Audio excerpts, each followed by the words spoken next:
a luncheon provided out in the hall, but we're also aware that for the Assembly we do not have lunch provided. There are various caucus sessions happening, and some of those sessions do have meals. But we hope you can take advantage of the local restaurants in the area. A number of restaurants are right downtown, of course.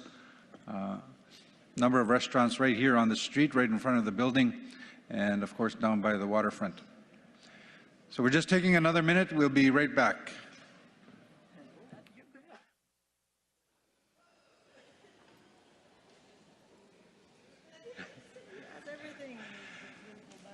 Just had to have a little sneeze there. We're just doing a count. We want to make sure we're getting right into resolutions, so we wanted to make sure that we do have quorum. I think we were doing a quick count.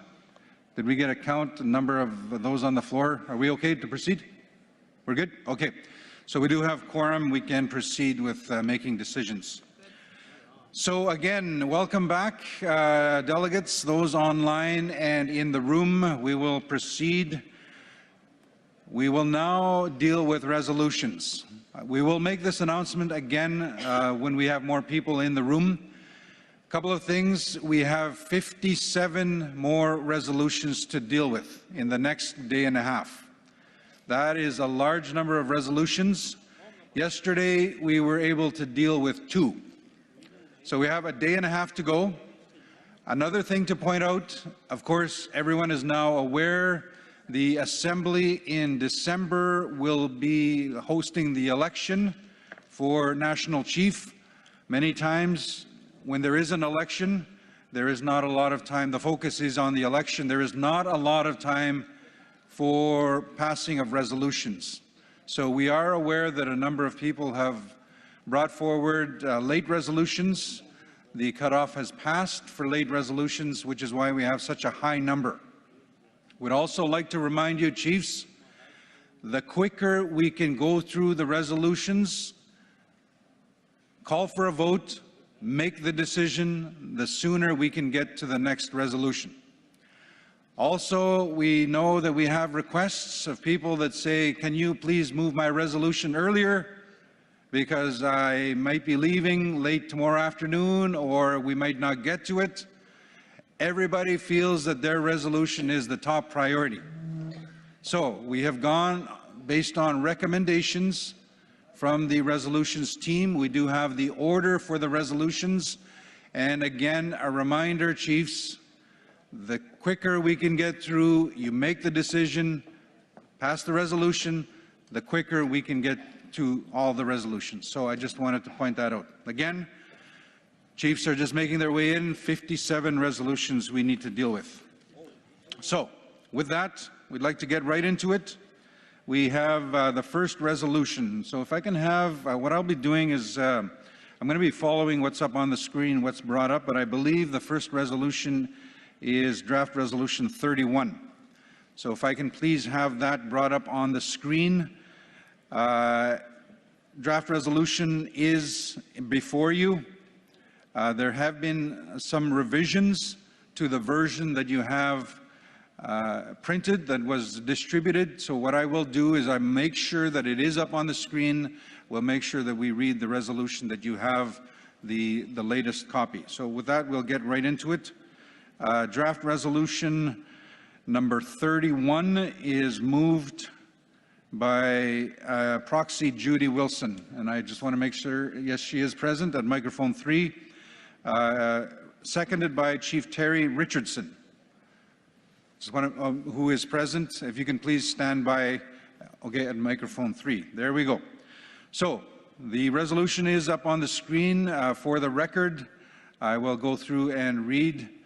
The resolution is titled Urgent and Transformative Climate Action through the APTN National Climate Strategy.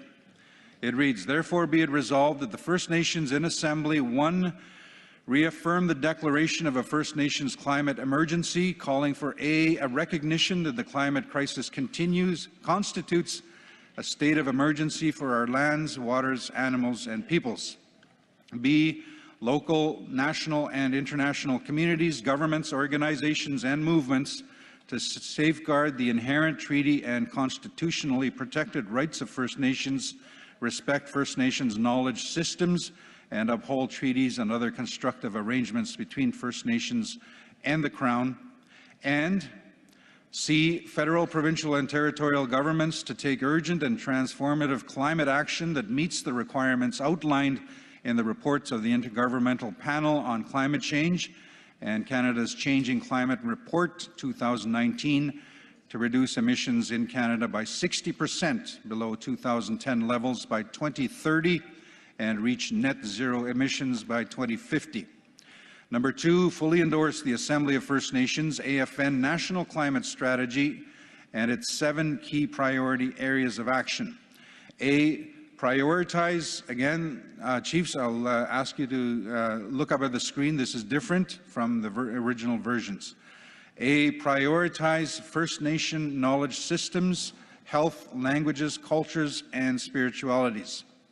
B, recognize, respect, and position First inherent jurisdiction and inherent right to self-determination as central to climate decision-making at all levels. C, address capacity needs to support First Nations governance and their role as climate leaders. D, ensure First Nations self-sufficiency in food, water, and energy. E, close the natural and built infrastructure gap.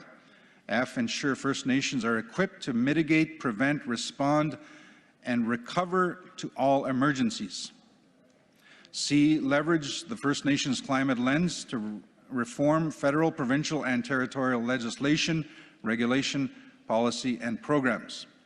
3, call on the federal, provincial, and territorial governments to work directly and in full partnership with the First Nations rights and title holders to implement self-determined First Nations climate priorities, including, but not limited to those outlined in the AFN Climate Strategy.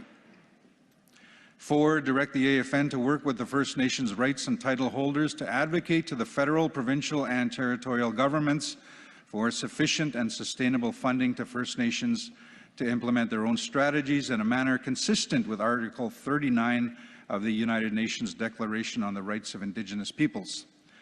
5, direct the AFN to use the AFN National Climate Strategy in national and international contexts as an advocacy tool, including with the United Nations Framework Convention on Climate Change, that's UNFCCC, and the Intergovernmental Panel on Climate Change. Just want to confirm that is the final page. The mover and the seconder are present. Again, the sooner we can get to a vote, the sooner we can continue to make decisions. Mover, Proxy Wilson, microphone number 3, you have up to 5 minutes. Yeah, thank you.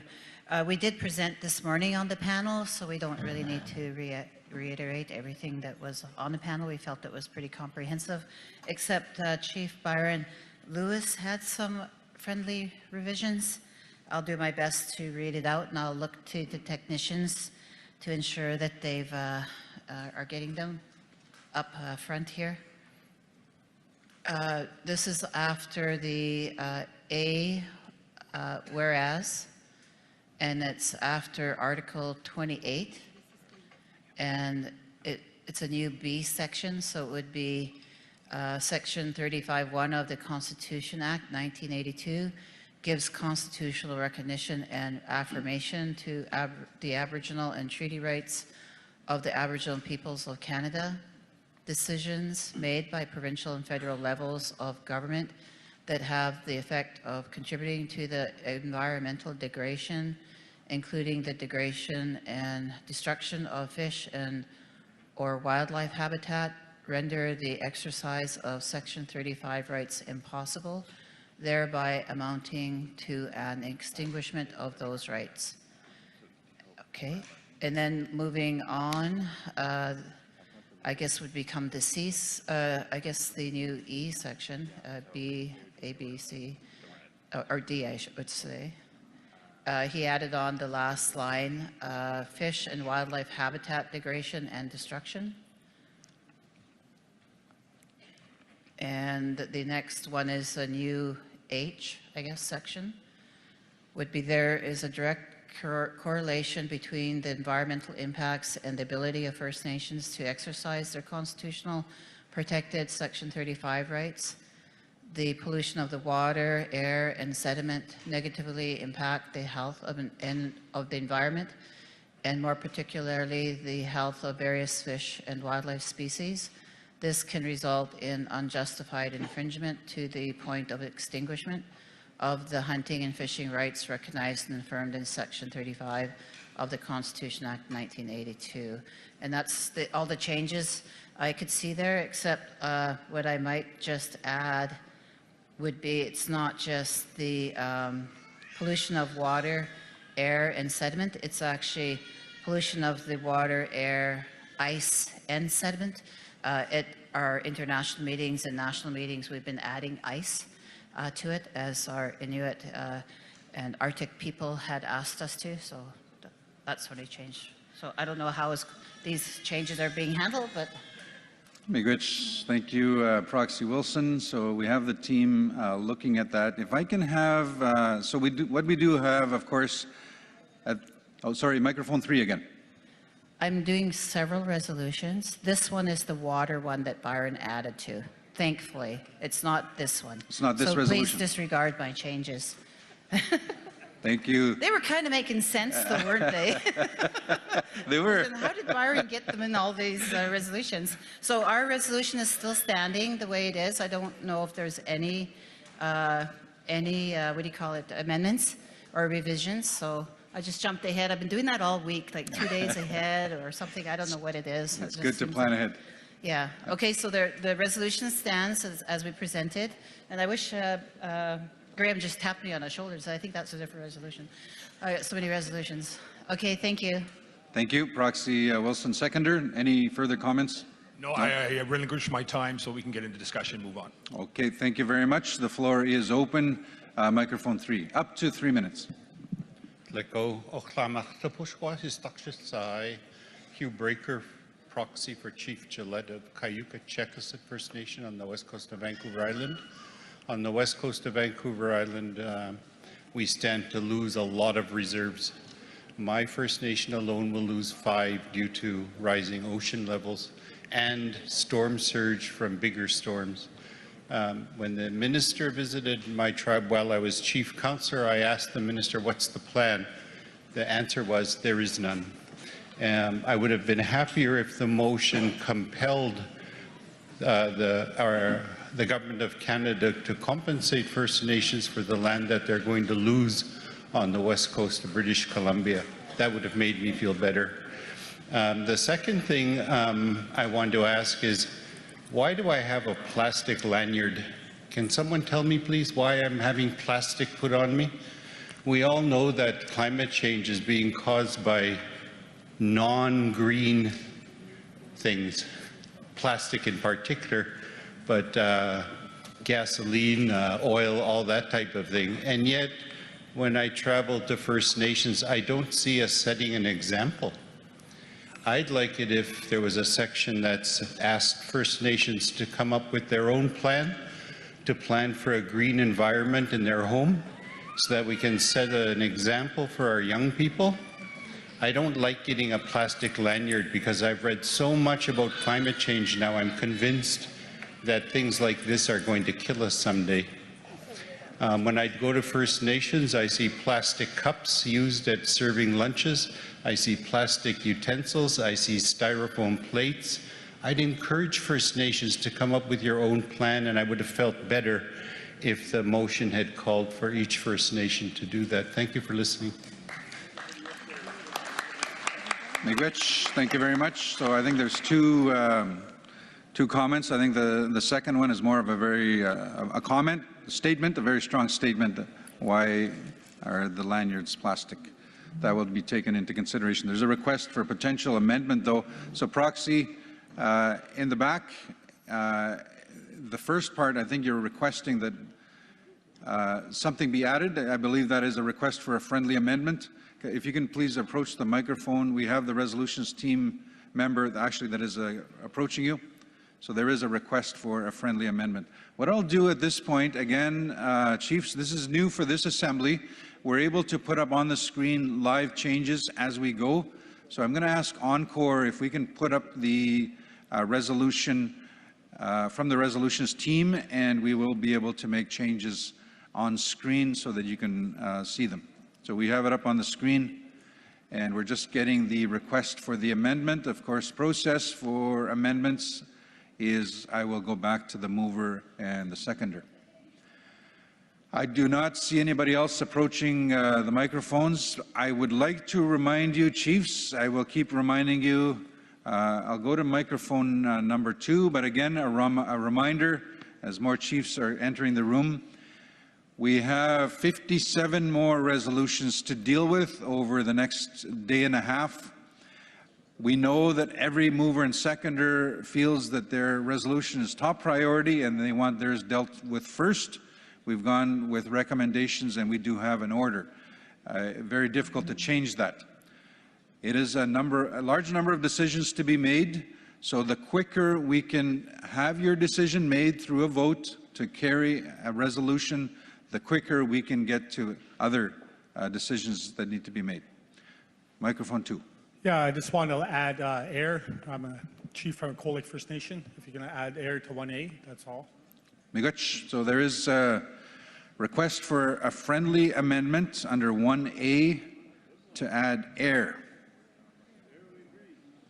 So I'm looking to the resolutions team. They are working on the other amendment. The request is to add air, and I am going to look at the screen. Once I see that, I will read it and ask the mover and the seconder for approval. Okay, so it reads, a recognition that the climate crisis constitutes a state of emergency for our lands, waters, animals, peoples, and air. Mover. Microphone 3. I'd also say ice, as I was saying with the resolution 30, so it'd be land, waters, air, ice, animals, and people. Very good. And obviously you're okay with that. Seconder, you're okay with that. Thank you. Are we done with the other amendment? Are we ready for the other amendment at this point? We're not. So with that, we're going around to the different microphones. Nobody online. Microphone 2. In the preamble, if we could have a section O, which would, climate change has caused many droughts in many places, causing groundwater to dry up and not be recharged from surface water from the streams. And we can just include groundwater there, because there still is a lot of people on reserves that have drinking water wells. So we do have a member of the resolutions team that is approaching you, just to make sure that we have the proper text for the proposed amendment. While we are doing that, I'm just going to check. I know there was another amendment. Have we been able to do that yet? No, not yet. We are working on that. So 2 proposed amendments on the resolution, and then we can make a decision. We'll proceed on calling question. Unfortunately, we have, thank you. I like that. We need to make a decision, but we do have 2 amendments on the floor, and we're just trying to get confirm the text of the amendments. I'm going to keep rehashing this over and over. We have 57 resolutions to deal with in a very short period of time, very important decisions that need to be made.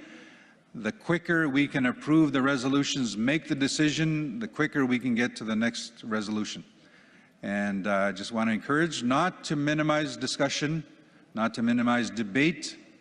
That's not the intent, but the intent is to get through all of the decisions that need to be made.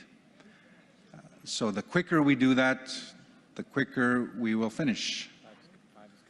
So I'm going to, we do have, that was the first one? So resolutions team, if up on the screen, if we can go to number 5.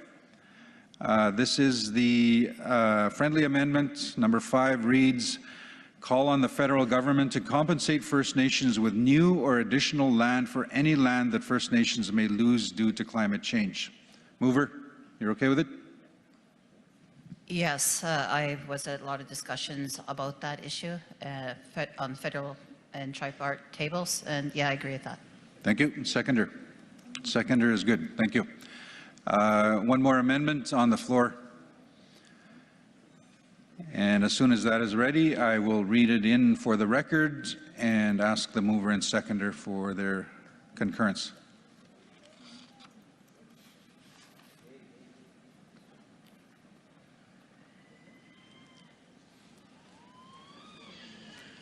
A reminder, this evening, the host region and the host First Nations are hosting a lobster supper and dance. And that'll be taking place at Pavilion 23 at the Halifax Seaport. So that takes place tonight, 6:30. Do you know anything about that? Yeah, just, well, I don't know if we're going to be out of here in time. Okay. So 6:30, the hope is that we can be out of here in time to attend that event. And again, a reminder, I mean, it's beautiful place, Chibuktuk. I hope I'm pronouncing it correctly. Chibuktuk is where we are, city of Halifax and within the Mi'kma'ki territory. So the first one about adding First Nations plans into it, it's already contemplated within the actual strategy. So that's good. That. Okay. And then we can go for.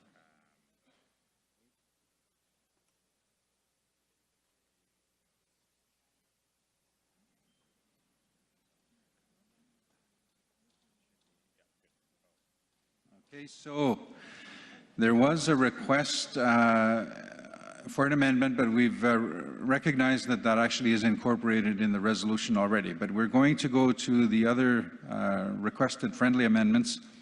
In the preamble, O, the addition of climate change has caused many groundwater wells to dry out during times of drought. The other amendment as part of that is there another one? How was it? So that was the only amendment. So mover, seconder are good. Okay, thank you very much. With that, we've had some discussion. I'm going to call for question. Any opposition to the resolution? Any opposition? Oh, sorry, if we can have the polls opened, please. If we can have Encore, please open the polls. And the polls are open. Any opposition? I see none. Any abstentions? I see no abstentions. So I'm just going to allow for another minute. Online, we're voting on draft resolution 31. You have the option of clicking yes, no, or abstain. I'll give it another 10 seconds.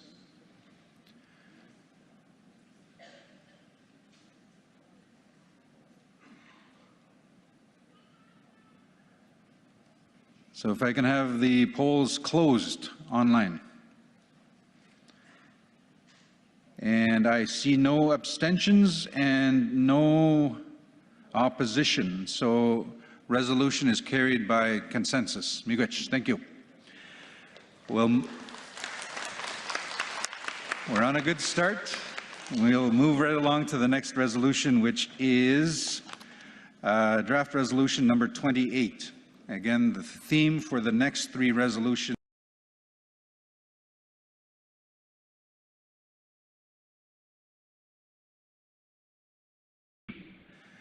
and I just want to make sure that I have the mover and the seconder. The mover for draft resolution 28 is Chief Patricia Bernard. Can I confirm that Chief Patricia Bernard is in the room? She may be online. Yeah, I'm online. Thank you very much, Chief Bernard. Seconder is Chief Calvin Sanderson. Chief Calvin Sanderson, are you in the room or online? In the room? Thank you, Miigwech. So we have the mover and seconder. Up on the screen, I just want to confirm there may have been, no, there were no changes to the version that you received. The resolution is titled Returning First Nations Lands Through Additions to Reserve Reform. And it reads, therefore be it resolved that the First Nations in Assembly, 1, direct the Assembly of First Nations AFN to call on the Government of Canada to co-develop with First Nations a clear, effective and transparent process to restore, reacquire and/or remedy the historic disposition of reserve lands, including fully implementing outstanding legal obligations to create or add to existing reserves or other land tenure systems. Number 2, direct the AFN to engage with First Nations on the restitution of lands to First Nations, including through the review and redesign of the additions to reserve ATR policy and process, and to develop a comprehensive report that A, identifies the many priorities First Nations have respecting ATR, B, provides an analysis of the existing policy framework for ATR, C, proposes potential policy and legislative solutions for consideration by the First Nations in Assembly at an upcoming Assembly. That is the resolution before you. We will allow up to 5 minutes for the mover if you wish to address the resolution. Chief Bernard, online. Leland. The only thing I want to say is that this resolution is about land back. It's about being in line with the United Nations declarations, the UNDRIP, and it's about getting land back in a process that's not full of hula hoops and things to jump through. So this is, we're hoping that the Canadian government can get up to par and reform this ATR policy to make getting land back an easier task than it has been in the past. And that's all I'd like to say, Leland. Thank you very much, Chief Bernard.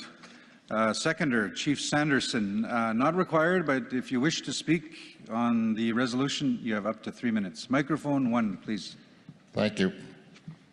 All in favor of the resolution, and also just wanted to add on the treaties and all that, because that's got to be acknowledged from Treaty 1 to 11 or any other treaties. So I'm in favor of the motion here. Thanks. Thank you, Chief Sanderson. Just want to clarify, Chief Sanderson, that you didn't want to change. That is a comment to the resolution, correct? Yeah, I noticed that there are treaties also got to be included in one of the whereas. Okay, so we'll need to clarify with the resolutions team. We'll have a member approach you very quickly. Chief Sanderson, if you could remain standing so we can identify. Oh, there we are. We have a team member right behind you. We're quick. And it is a slight amendment to the resolution. While we're doing that, I'll go to microphone 3. Thank you, proxy for Chief Gillette. You could checklist it. I noticed there's difference in wording between 1 and 2. So section 1 refers to reserves and section 2 does not specify reserves. My First Nation has a specific claim because the colonial government sent a gunboat up to us and fired cannon to force us out of our village. And so I'm wondering if that would be caught by number 2. Is that the intention of the difference in the wording? The lady that was up on the screen earlier, I think, said that it was just for reserve land. And but number 2 seems to encompass what I want, which is compensation for the forced taking of our village sites. Thank you. Thank you very much. If you could just suggesting an amendment, because I'm not sure that's what the intention of this motion is. I just want clarification at this point. Thank you. If you could just stand by. So I'm going to look to the proponents of the resolution.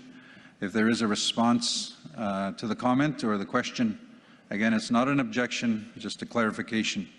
But you are covered under number 2, correct? That you're comfortable with that? I'm hoping so. That's what I want the clarification for. So I'm not sure who is able to address that question in regards to this specific resolution. Is there a proponent, potentially Chief Bernard, the mover of the resolution? Are you able to comment on Zoom? Yeah, so my understanding is that it's for all land back and for additions to reserves. So it is an ATR a resolution, and the whole process is meant to be having land back added to reserve. So if it's not, obviously, if it's not reserve land, the idea would be for it to be returned in a process that's not a difficult one. Thank you, Chief Bernard. So I got the thumbs up. That is the response he was looking for. Back to microphone 3. Chief John Martin from the Gaskabiyak First Nation. One of the things that we experience in trying to get land back for our communities is, I think in most instances, the owners of the land will often jack up the price to 100%, 200%, 300% more than the actual market value. And I really think that's criminal. Just because it's First Nations, all of a sudden the real estate triples and quadruples. And I think there should be some protection to First Nation communities, you know, that have lost land and are in need of expanding their communities because there's no more room on the res. So I think that there's an obligation here on the part of governments to control that and have some kind of mechanism that's put in place to address that, because it's really insane. You know, in our area, we're looking at purchasing land that's probably worth around $300,000, and they wanted to sell it to us for $1 million, right? And I think this scenario repeats itself across the country. So I think it's important that that issue be addressed. Thank you. Claudio. Miigwech, so very important recommendation with the work moving forward. So we do have an amendment on the floor. If I can have it put up on the screen, please. Encore, if we can have the resolution up on the screen. So the amendment is, did I hear a little baby? That's not the amendment. I thought I heard a child in the room, which would be awesome. That would be. Oh, there is a child. And you know what? The discussion is, we're working for the future, we're working for the children and the future generations. Isn't that powerful, having a child in the assembly?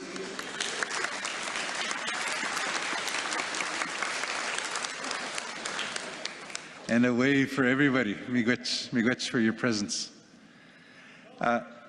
Okay, yeah, she called question. Let's read the amendment first. So the amendment is up on the screen. I just want to confirm it's in red under number 1. It would read, create or add to existing reserves or other land tenure systems in a manner that is respectful of treaties. So that's the proposed amendment. Mover, you're okay with it? Who was the mover again? Yes, I'm okay with that. Okay, thank you. Chief Sanderson in the back, you're okay with it. Thank you. Microphone 3. Proxy holder, Judy Wilson. I just wanted to say typical language would be inherent and treaty lands, because once you start distinguishing it, then the ones outside a treaty, we have to have the inherent, because I'm sitting with my colleagues here, the other chiefs, and we always have to do that. So just to make sure it's consistent, usually the AFN does do that, but I just wanted to point out that it has to be recognition of us outside of the treaties. Thank you. Thank you very much. So looking at the proposed amendment, an inclusion of inherent lands, inherent jurisdiction as well, not outside of the treaty areas. So it now reads, and they're just working on it now. And we're good. If we can have it up on the screen, there it is. In a manner that is respectful of inherent and treaty rights. Mover, Chief Bernard online, are you okay with that? I'm okay with that. Thank you. Chief Sanderson? Chief Sanderson is okay with it. With that, questions being called. Any opposition to the resolution? Oh, can we have the polls open, please? Can we have the polls opened, please? The polls are open online. You can vote yes, no, or abstain. No opposition in the room. Any abstentions? I had a question, but I was ignored. I'm sorry, I heard somebody on Zoom. I had my hand up for a while and I was ignored. Okay, apologize to the chief online.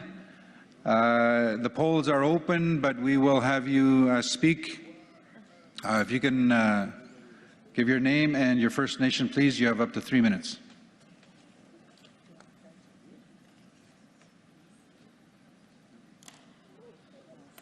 Hand Chief Quarter Band in the Cup Nation. I just have a quick question in regards to the ATR, and I want to know, does this include land that has been lost access to lands that have been impacted due to flooding? I didn't see that if that was included in the whereas. Thank you very much for the question. Chief Bernard, as the mover of the resolution, are you able to speak to that? Chief Bernard. Yes, from what I'm seeing there, it's any lands that have been dispossessed. So if I'm going to the wording here, and remedy historic dispossession of reserve land, which is in the first. So I'm assuming that that would mean any land that was dispossessed, that was taken for flooding or any other purpose like that. Thank you. But has it also said in there access to land? Because we've lost access roads to lands that we can't use anymore because the roads have been washed away, and we're trying to seek additions to the reserves because we can't use those lands anymore because there's no more access to them.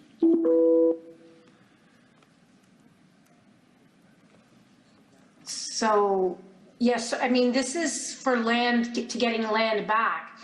It's basically Canada will be consulting further with First Nations. So this would be an opportunity for the First Nation to explain that particular situation about the loss of use of those particular lands and how you would be able to add them back to reserve. So that if it wasn't to be added back to reserve, that would be a different situation. But this is because this is an addition to reserve policy resolution. It would be meant that however those lands were lost, would you be able to get them back and how? And so we're asking Canada to consult further with First Nations I mean, this has been going on for a long time and we want to make sure that they get it right. So they would have to consult obviously with each First Nation and the unique situations across the country. Thank you very much, Chief Bernard. We also have staff from the AFN that can assist in responding to that question.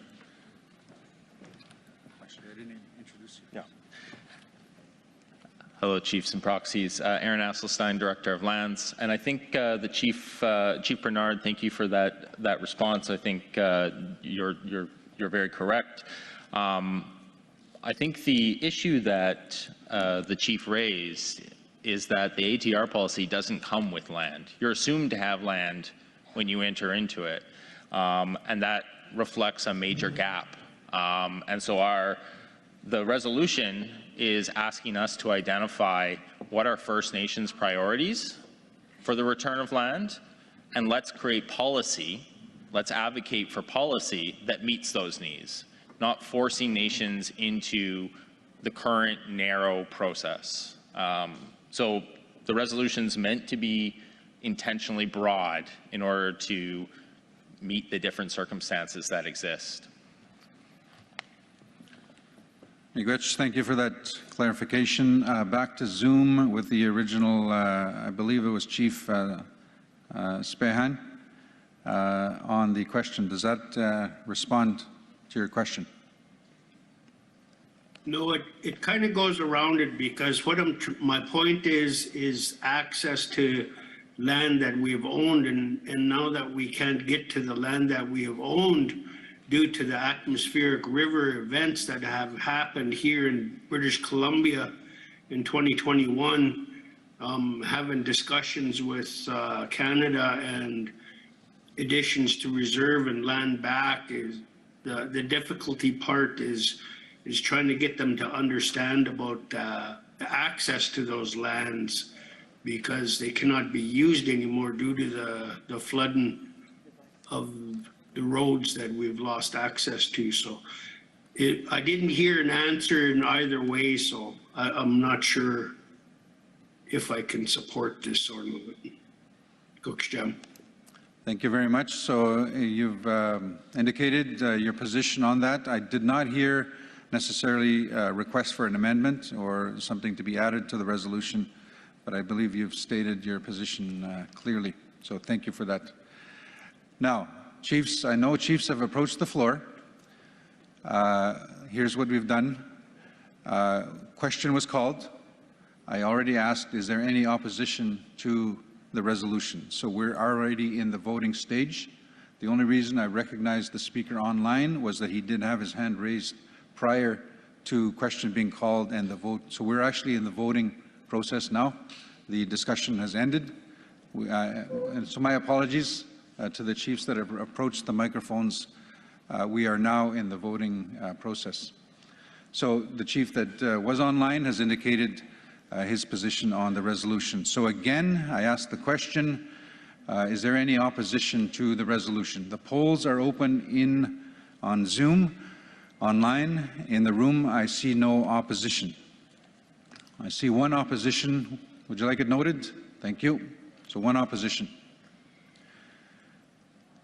Any abstentions?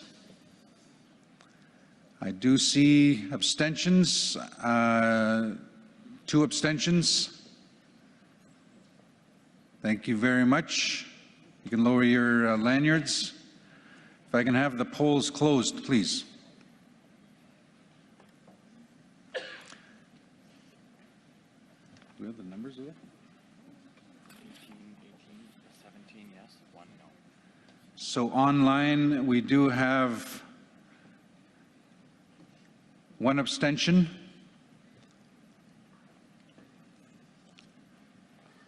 No, it's a 1 opposition. I'm just trying to clarify.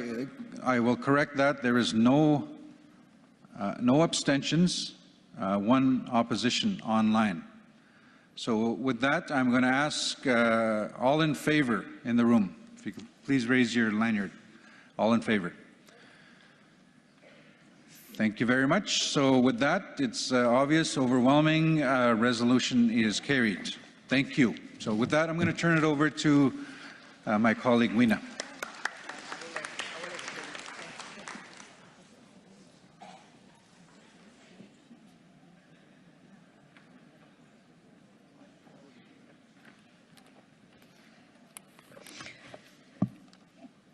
Thank you very much, Adam. And congratulations to you all. First resolution for this afternoon of this second day of this 3-day AGA. It is the second one, that's right. Thank you, National Chief by interim. Good thing she's seated just beside me because I'm lost in calculation. Okay, so chiefs and proxies, I want to get your attention, and we're going to turn to draft resolution number 29. Sorry, I just need to. Just something very bad just happened. I almost closed my computer. When I heard the baby, I closed everything. I wanted to go get the baby. Thank you, National Chief. She's she's covering me. Okay, I'm sorry for this. Can you put this on that? Okay, so I don't need that for the moment. Thank you for your patience. And I'm going to turn, and I'm going to deal with that in French. So, we will now present draft resolution number 29, 2023. This draft resolution has the title Recognizing the Laws and Legal Systems of First Nations in the Specific Claims Process.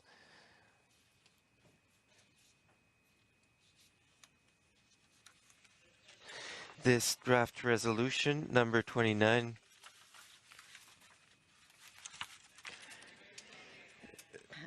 I had a little technical problem, but everything will be fine in a moment. OK.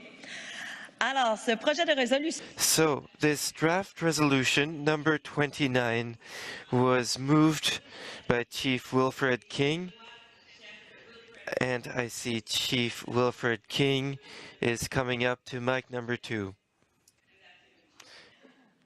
Je vais maintenant...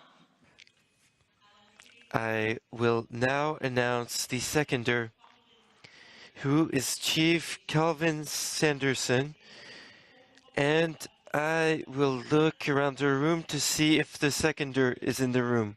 In the room. Oh, yes, I see you. Thank you very much. So the seconder is at the microphone number 1. Thank you very much. Alors, ce projet de résolution numéro 20. So, draft resolution number 29 has been moved and seconded. We will now go directly to the therefore be it resolved section and read it together. It goes as follows. Therefore be it resolved that the First Nations in Assembly 1. Direct the Assembly of First Nations to call on the Government of Canada to work with First Nations to research, plan, and develop frameworks for the recognition of Indigenous laws, legal orders, and systems of land tenure in the specific claims process. 2. Direct the AFN to call on the Government of Canada to support the recognition of the laws, legal orders, and dispute resolution mechanisms as articulated by participating First Nations in all aspects of resolving specific claims, including in the conduct of adjudication, dispute resolution, and negotiations. Last point. Number 3. Direct the AFN to call on the Government of Canada to provide adequate resources and funding to First Nation to ensure that the Indigenous law, legal orders, and system of land tenures are recognized at all stages of the specific claim process.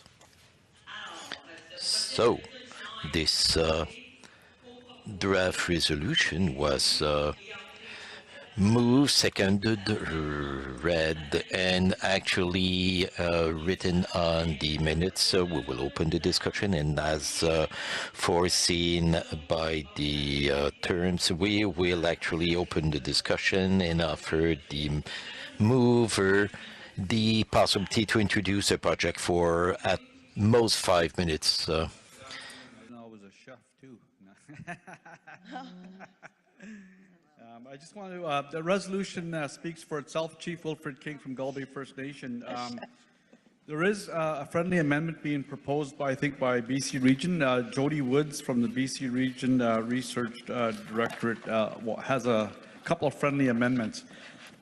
Chief... Chef and Chief King. I'm just going to ask the technician if, while we're doing that, if the technician can put the live amendment up on the screen and put the Google Docs up on the screen so we can all be in a position to see the amendments made lively. Madam Chair, I'm not sure if the seconder was also canvassed about the friendly amendment. Okay, but he has his 5 minutes. Pardon? He said no. Okay. Ask him. So, I'm sorry. So you're proposing, you want to propose an amendment? Microphone number 2, please. No, I was approached by Jody Woods, who is the BC Region Research Director, and someone from their caucus proposed a friendly amendment, 2 friendly amendments. But I'm not sure if that was canvassed with the seconder as well. But I'm okay with the friendly amendment. I'm not sure if Chief Silver is going to be speaking to those amendments. Chief King, if you want, you can also take your minutes to present. Take your time. You're allowed time to present and speak to that issue. for itself. Okay, okay, good. So I'm going to check with the seconder if Chief Sanderson is in agreement with the friendly amendments that we didn't hear yet, but microphone number 1, please. Yes, I'm in favor of the amendments. You're in favor? Okay, so do we have the language of these proposed amendments? He said in favor. Chief Sanderson, I'm sorry, did you say you are in favor or you are not in favor? He is in favor. He does agree. Yes, I read it. No. But I'm sorry, microphone number 1, please. Sorry about that, I didn't hear that. Okay, so what I do propose, because it's a bit complicated now, and we'll go back to the regular process, I'm going to please ask for the benefit of the whole assembly, we need to know what is the proposed amendment. So we need the language, please, and we'll deal with each amendment, proposed amendment, once at a time. Microphone number 2, please. I believe Chief Silver might have the amendment. Okay, so, but mover, you don't have any amendment? No. Okay, thank you. I'm good with the friendly amendment. You did? No, I'm good with it. You're good with it, but thank you, but it's still a surprise at the moment. We have the amendments. We have the amendments in F and in TBIR 3. Okay, so Resolution Committee just informed me that they do have the proposed language. I'm going to read it together. Are you the chief that proposed an amendment? So microphone number 3, please. Yes, I'm the Chief Silver that Chief King was referring to a few times. So I want to thank the mover and the seconder for entertaining this, and I'm Chief Dalton Silver, Sumas First Nation in BC, and I'm chair of the BC Specific Claims Working Group. We do have a friendly amendment, as there are some things that have come to light just recently, and we're looking at on the last whereases. I think it goes to F, and we're looking at replacing the F and maybe moving F to G. Oh, and it's there. Do you want me to read it? Similar to that, yes. I think this is pretty much exactly what I have here. Thank you. Thank you, Chief. I'm going to read the proposed amendment, and we'll check if it corresponds to your your intention. Okay, we're going to deal with this one first. Okay, thank you. So please stay close to the microphone. So there is a first amendment, proposed amendment, to add a whereas clause, and it reads as follows. And you can all see it up on the screen. So, and sorry for this time, when there's an amendment, a proposed amendment on the Google Docs, it's going to be only in English. French will be a bit later on, but we'll deal with it in English at this moment. So, clause number F, or letter F.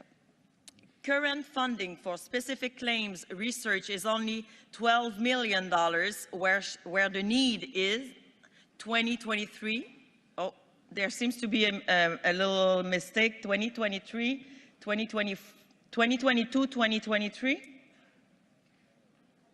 Okay, I'm going to wait to, okay. So, let me read it again. F, current funding for specific claims research is only $12 million, where the need in 2023, 2024 is over $30 million, and over 90 First Nations were denied funding, while others who are actively researching have had their proposals rejected this year. So I will check at microphone number 3. Do you agree with the wording put before you? Thank you very much. Mover, do you agree? And seconder, you did mention that you do agree, so if you're at the back. Oh, okay, great. Thank you very much. So the seconder does agree with this proposed amendment. We're going to go to the microphone number 3 for the second proposed amendment. Thank you, Madam Chair. It would be in the therefore be it resolved, number 3. You can maybe just explain the idea behind. I'm going to read it if you Adequate want. resources funding to ensure that these laws, including immediately providing additional research funding to First Nations for the 23-24 fiscal year, and renewing a 5-year funding envelope going forward to increase annual funding to meet the actual needs. I would put S on the end there. Thank you. And that's it. Thank you. Thank you very much, Chief. Mover, do you agree? Thank you. Seconder, the seconder also does agree with this second proposed amendment. Okay, thank you very much. And I didn't offer the possibility as of now to the seconder. If the seconder wishes to speak to this draft resolution, you have the possibility to speak to it for up to 3 minutes, but it's not an obligation. So is there a need for further discussion at this moment? There's no raise hand on the Zoom platform, and I don't see any chiefs or proxy at the microphone. So I understand you're ready to call the question. I already mentioned the question. Thank you for that.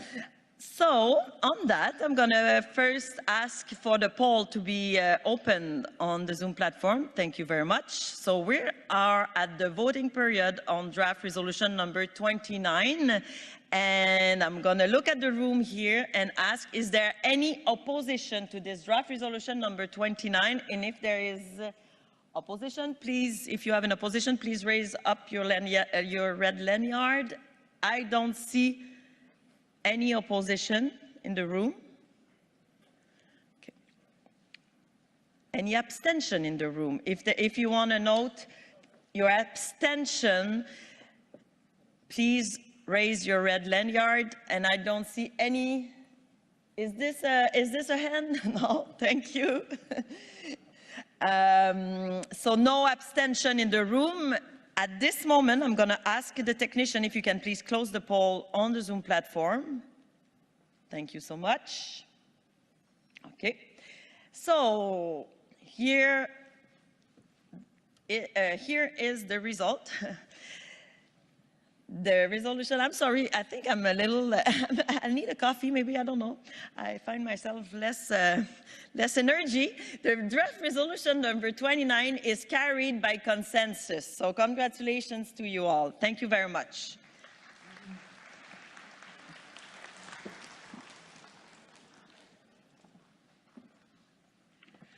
Okay, so now we're going to deal with draft resolution number 11, and on that, I'm going to ask you your patience and your collaboration. We're going to turn the floor over to my colleague, Youth Co-Chair Haley, to deal with that, and I'm going to stay beside her.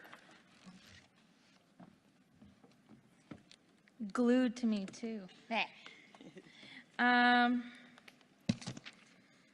So draft resolution number 11, titled Repeal or Amend Legislation That Breaches First Nations Inherent and Treaty Rights to Natural Resources. Do we have the mover online? Or the mover, sorry, is Chief. We have a new mover and new seconder.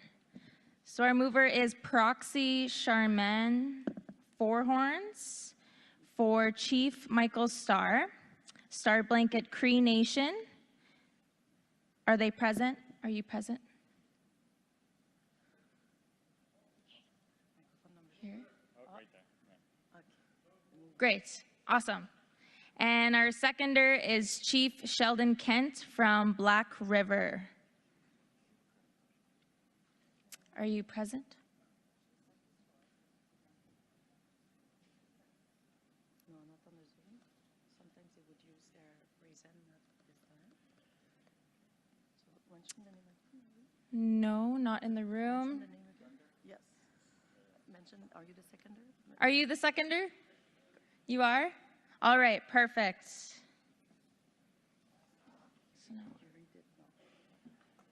Draft resolution number 11. Therefore, be it resolved that the First Nations in Assembly direct, number 1, direct the Assembly of First Nations, AFN, to undertake research to identify legislative and regulatory instruments where the federal government has delegated jurisdiction to provinces and territories over crown lands and natural resources that restrict or extinguish the inherent treaty and constitutional rights of First Nations. 2, call on the Prime Minister of Canada and the provinces and territories to repeal or amend legislative and regulatory instruments that breach First Nations inherent and treaty rights, including the 1930 Natural Resource Acts.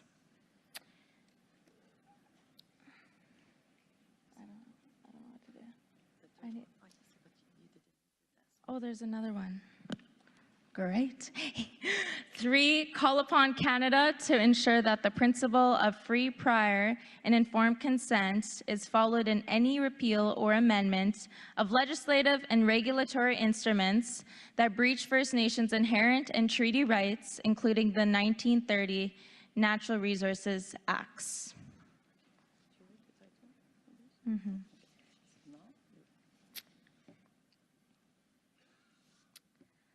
So I am going to open it up to discussion with first our mover, who is in the room. You have 5 minutes if you wish to speak.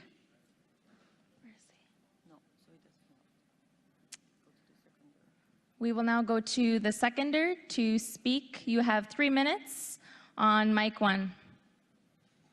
Good afternoon. Nanabuju, Misabe Makwanin Dishnakaz, Nametute Makete Wagamuchiganun Dunji. My name is Sheldon Kent. I'm the chief from the Black River First Nation.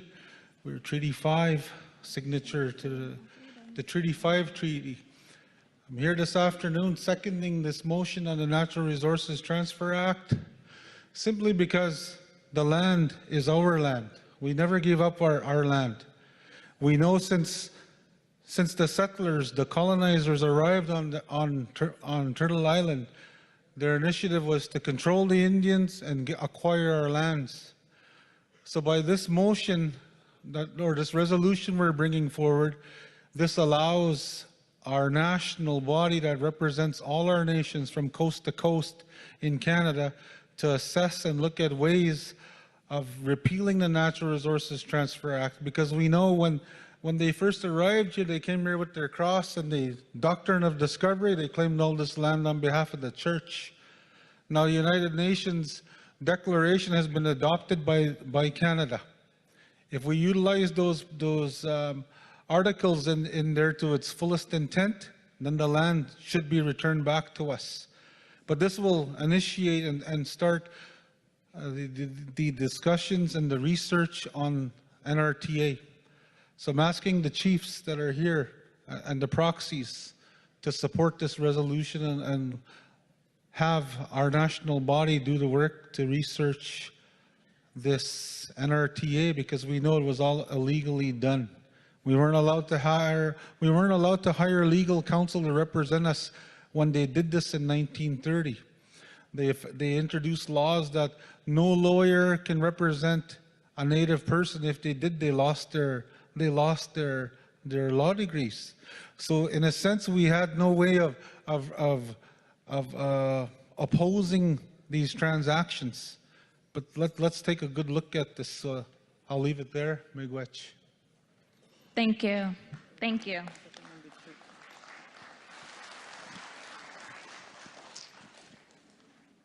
Mic 3. Tansi. Lana Tay Wash Tay. Kita Tamiskat now, to Timitik. I acknowledge you, my friends. I am Magumawag, Gumaiskuyog, all the chiefs here. I acknowledge you from the Prince Albert Grand Council. Delegation here, Grand Chief Hardlot, proxy for Black Lake First Nation. I guess chiefs, proxies, I'm here to ask for the support for the resolution.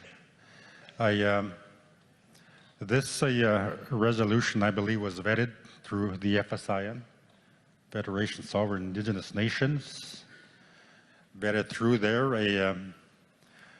The Western nations chiefs, there are 3 provinces, the province of Manitoba and Saskatchewan and also Alberta, that are affected by this piece of a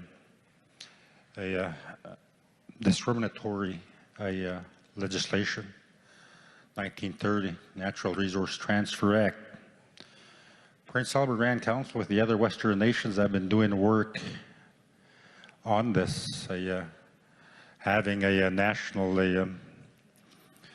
conferences on the NRTA. We've been working a long time, since 2011, the first NRTA conference in the province of Winnipeg. So we are asking for your support. You might remember last spring, chiefs, veterans, everybody here, Chief Councillor Alvin Mustus and myself, a Grand Chief, asked the Minister, Metis, to rescind, that was the word that we used, the NRTA, Natural Resource Transfer Act. What was his response? His response was, I'll look into it. And he got national attention. You heard the premiers of the western provinces, Alberta, Saskatchewan, and Manitoba. So that is the reason Prince Albert Grand Council supports, and we're 30 asking seconds. for the support. Hey. Thank you. I did want to mention that we do have 50 resolutions, so I'm going to have to close the discussion period after our last 2 speakers here. There's nobody on Zoom, so we're going to move to mic 1. 3 minutes.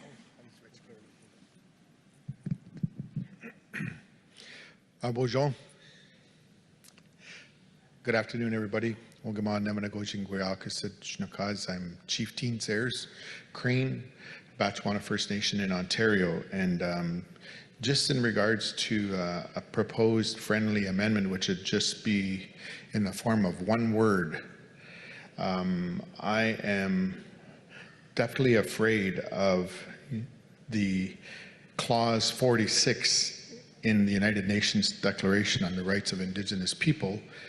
And if you looked at clause 46, you would see that nothing in this declaration may be interpreted as implying for any state, people, group, or person any right to engage in any activity or to perform any act contrary to the Charter of the United Nations or construed as authorizing or encouraging any action which would dismember or impair totally or in part the territorial integrity or political unity of sovereign and independent states.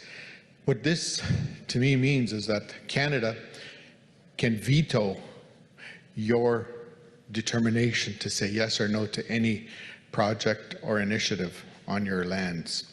So when we use words like FPIC, free prior informed consent, as it's aligned with UNDRIP, we're actually giving Canada a veto over your consent.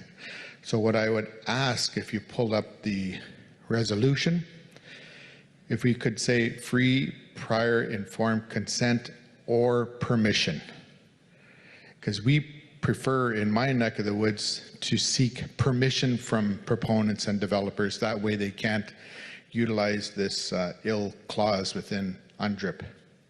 So that would be my request, that we make one minor change and one word added to reflect outside of FPIC. Can you clarify that amendment? and which Yeah, paragraph that would be? Sure. If you could put it up on the screen, I can do that. Can you please put the Google Doc on the screen? Thank you. Call upon Canada to ensure that the principle of free, prior, and informed consent or permission is followed. That way you don't give them a veto. We can exercise permission instead of consent. Okay? All right. If the Thank mover and you. a second would support that, I would support the resolution. Is the mover and seconder all right with that amendment? Proposed amendment. Mover agrees. Seconder? Great. 2 approvals. Amendment changed. So thank you very much. You go to- Thank you. So the last speaker, because you already closed the speakers. Okay. You are the last speaker. The mic is yours. You have 3 minutes. Hi, my name is Scott Burnsick with Alexander First Nation. I was just coming today to recommend an amendment in the First Nation, therefore may it be resolved, to change the wording of the first line, direct the AFN to identify funds to enable research work to be done by the nations, replacing direct the AFN to undertake the research. It's better for the nations to do their own work as it relates to their lands and resources.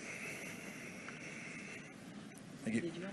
Do you want to mention that again, the amendment?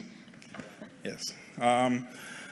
Change the wording of the first line, direct the AFN to identify the funds to enable research work to be done by the nations, replacing direct the AFN to undertake the research.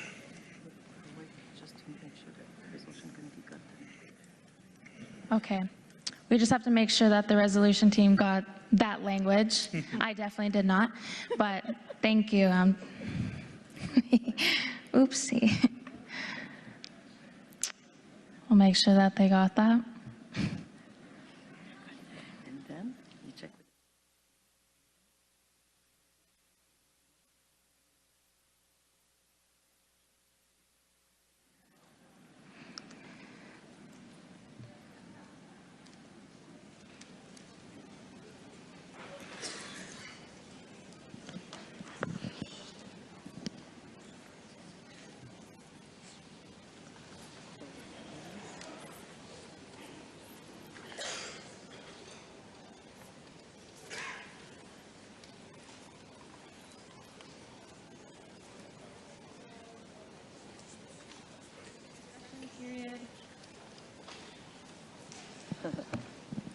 Discussion period has been closed. We're still currently amending draft resolution 11. Just waiting for the resolution team to make the change.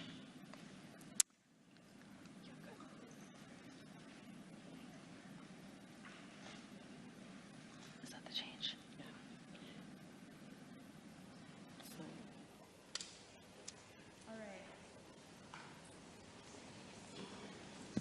Direct the Assembly of First Nations to identify the funds for work to be done by First Nations to conduct research to identify legislative and regulatory instruments where the federal government has delegated jurisdiction to provinces and territories over Crown land and natural resources that restrict or extinguish the inherent treaty and constitutional rights of First Nations. Is that correct? Where did the guy go? Good? Okay, awesome, Chief. Thank you. Mover and seconder, is that amendment all right? Approved? 2 thumbs up by our chiefs. All right.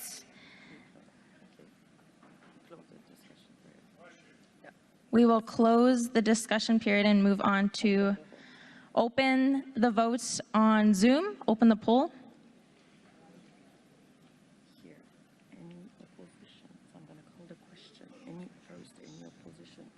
Any opposition? Please raise your red lanyard if there's any opposition.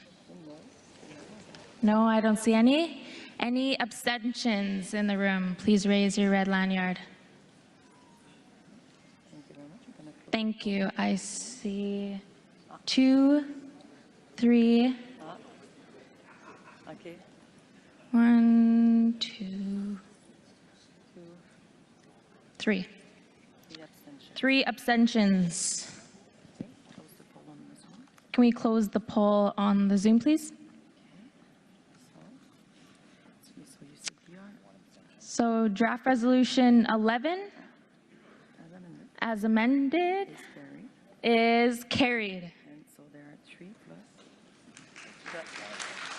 So total of 4 abstentions. There is a total of 4 abstentions, but draft resolution 11 has been carried. Thank you.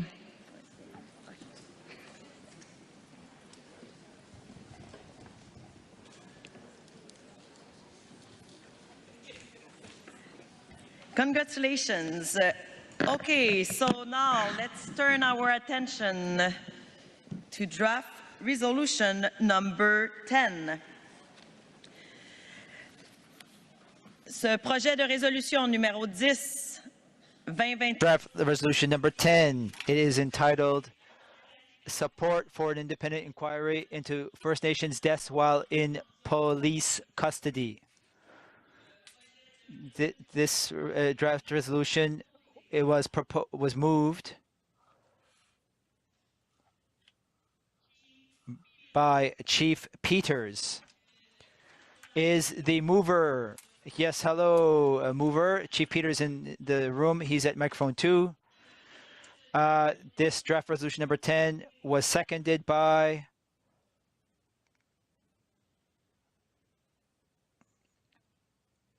Chief Annie Bernard Daisley.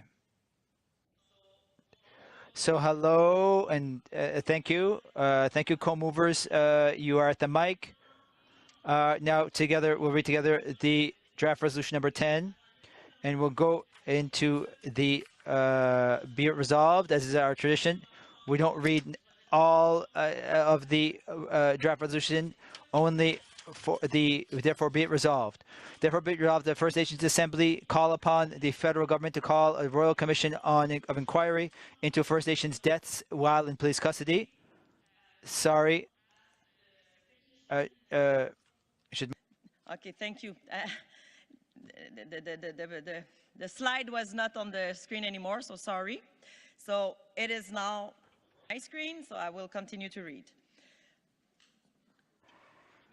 Number 2, direct the Assembly of First Nations to provide political advocacy support to the Assembly of Nova Scotia Mi'kmaq Chiefs in demanding an independent Mi'kmaq-led inquiry into Mi'kmaq deaths in custody from the province of Nova Scotia.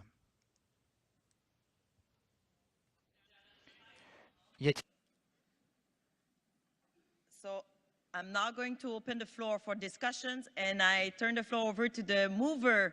You have up to 5 minutes to introduce your draft resolution number 10. Over to you. Okay, good afternoon, everybody. My name is Chief Sid Peters from Glooskap First Nation. It's kind of a sad day that when we have to come to an assembly and talk about some of these issues that's been happening right across the country, not just only here in Nova Scotia.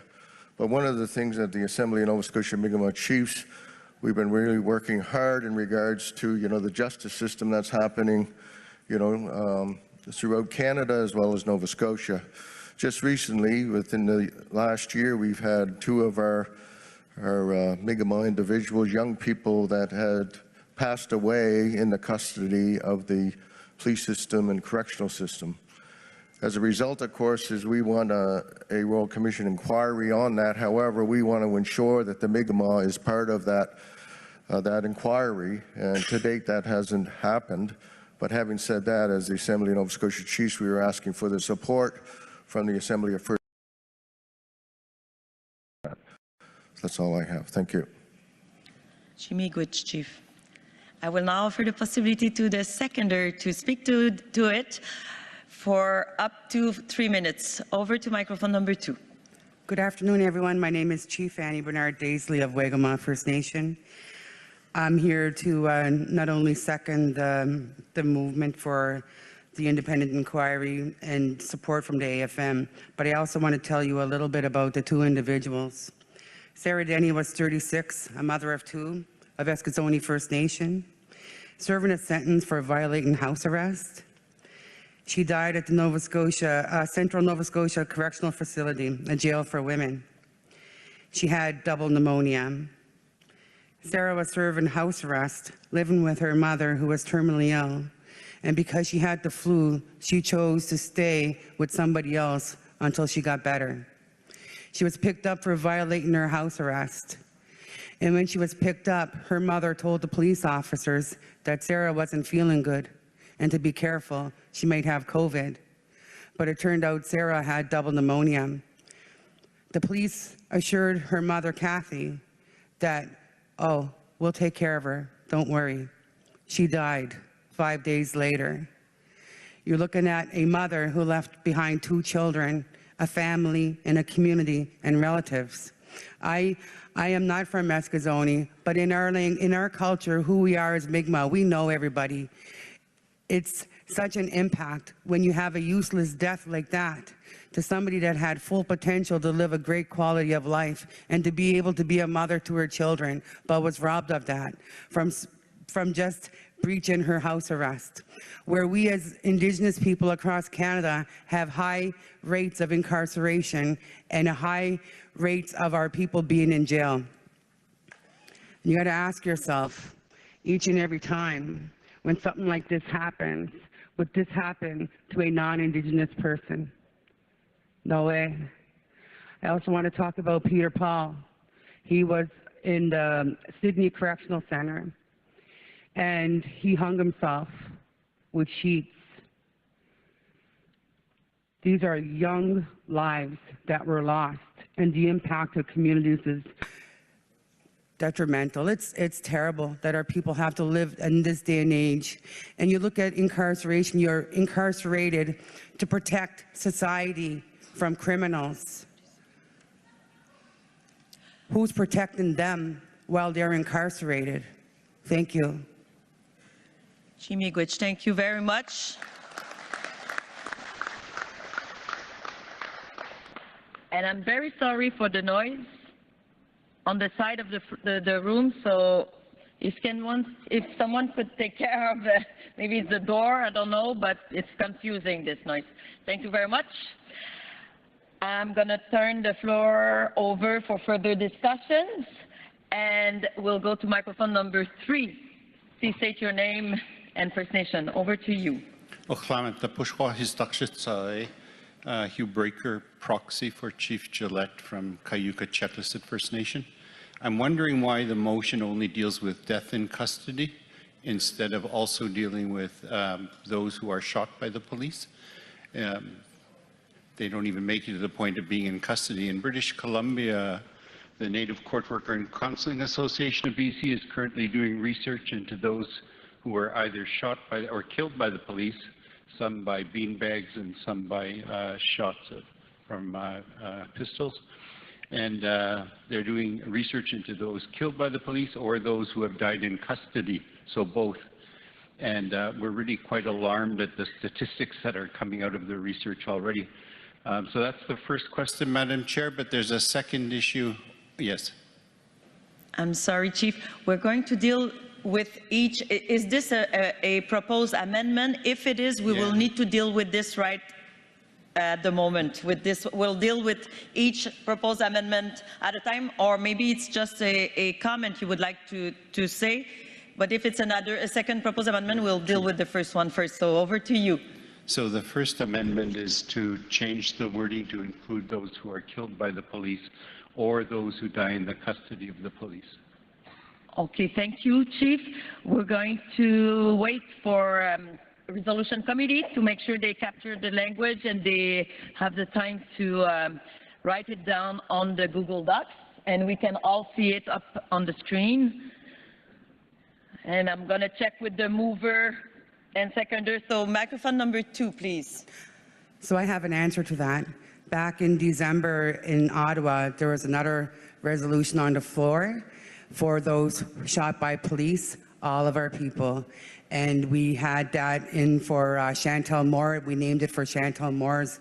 And we had passed that with actually Chantal Moore's mom, Martha, online. So we did that too. So I just wanted to let you know that. Thank you. So you're the seconder, Yes. and I do understand that you're not in favor of this proposed amendment. Is it? It's not that I'm not in favor, but it's already been done. There's a resolution that was already passed in December in Ottawa. Okay, so maybe my question is more, do you agree or you don't agree with this proposed amendment? My question is to you, is it relevant because it's already been done? Okay, so I will take it as you disagree with the proposed amendment. Thank you very much. No, I do not disagree, but it's already been done. Okay, thank you. So we will now go to the seconder. Does the seconder agree with this proposed amendment? I just want to check with the seconder. I want to hear the seconder of this draft resolution number 10. Over to microphone number 2, please. Yeah. Chief Sid here. Yeah, I agree with what Annie has put forward. And if it's already been done, and I'd like to see whether there's actually been an update in regards to the resolution that was done in December. It's unfortunate that we don't know exactly what has happened, but having said that, it was a pretty tragic situation in which we and the Mi'kmaq had experienced. Like I said, within 2 months, this is what happened. So that's why we're bringing it forward and want to move it forward if we can. Thank you. Thank you, Chief. So thank you, mover and seconder.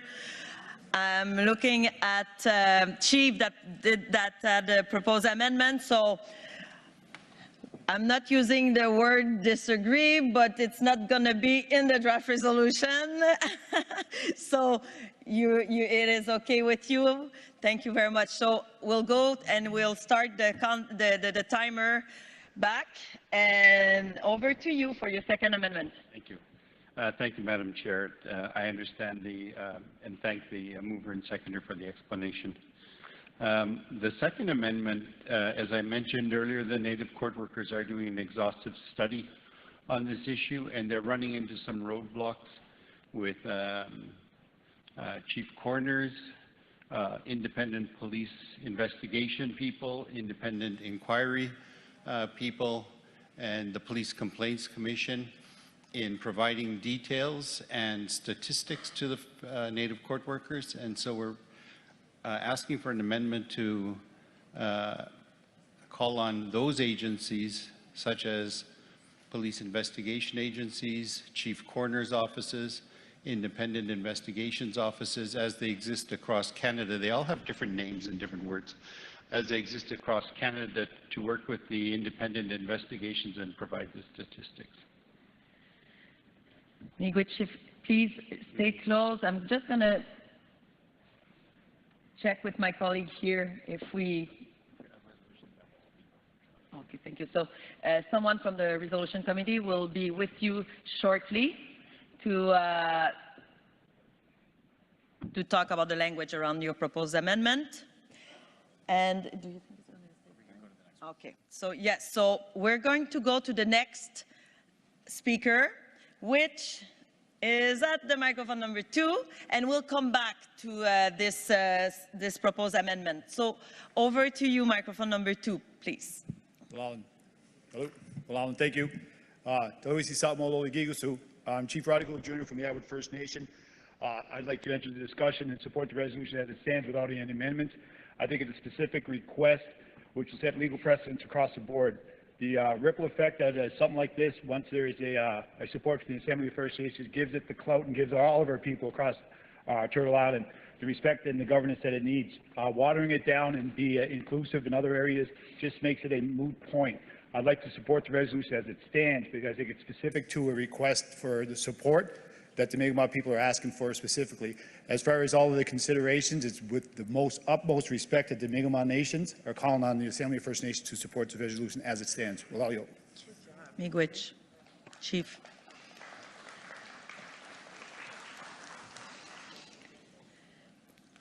We will now turn to microphone number 3. Chief, if you can please state your name, First Nation. Over to you. Sigoli, Chief Canary Sumura Nation of the Thames. I'd like to advocate for support for Oneida in demanding an independent inquiry into Oneida deaths in custody from the province of Ontario. Oneida Nation did have a few members in custody, which in transfer from the ambulance to the police transfer, she passed away on her way to the jail. So I'd like to support Ontario chiefs to support Oneida Nation of the Thames into the custody from Oneida Nation of the Thames. Don't go.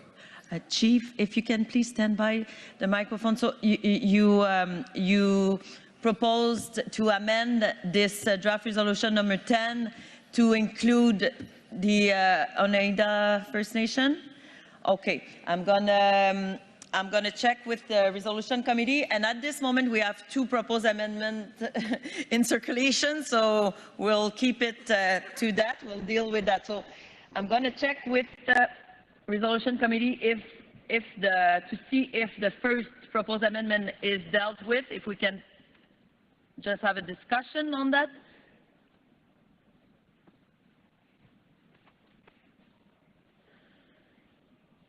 Thank you for your patience.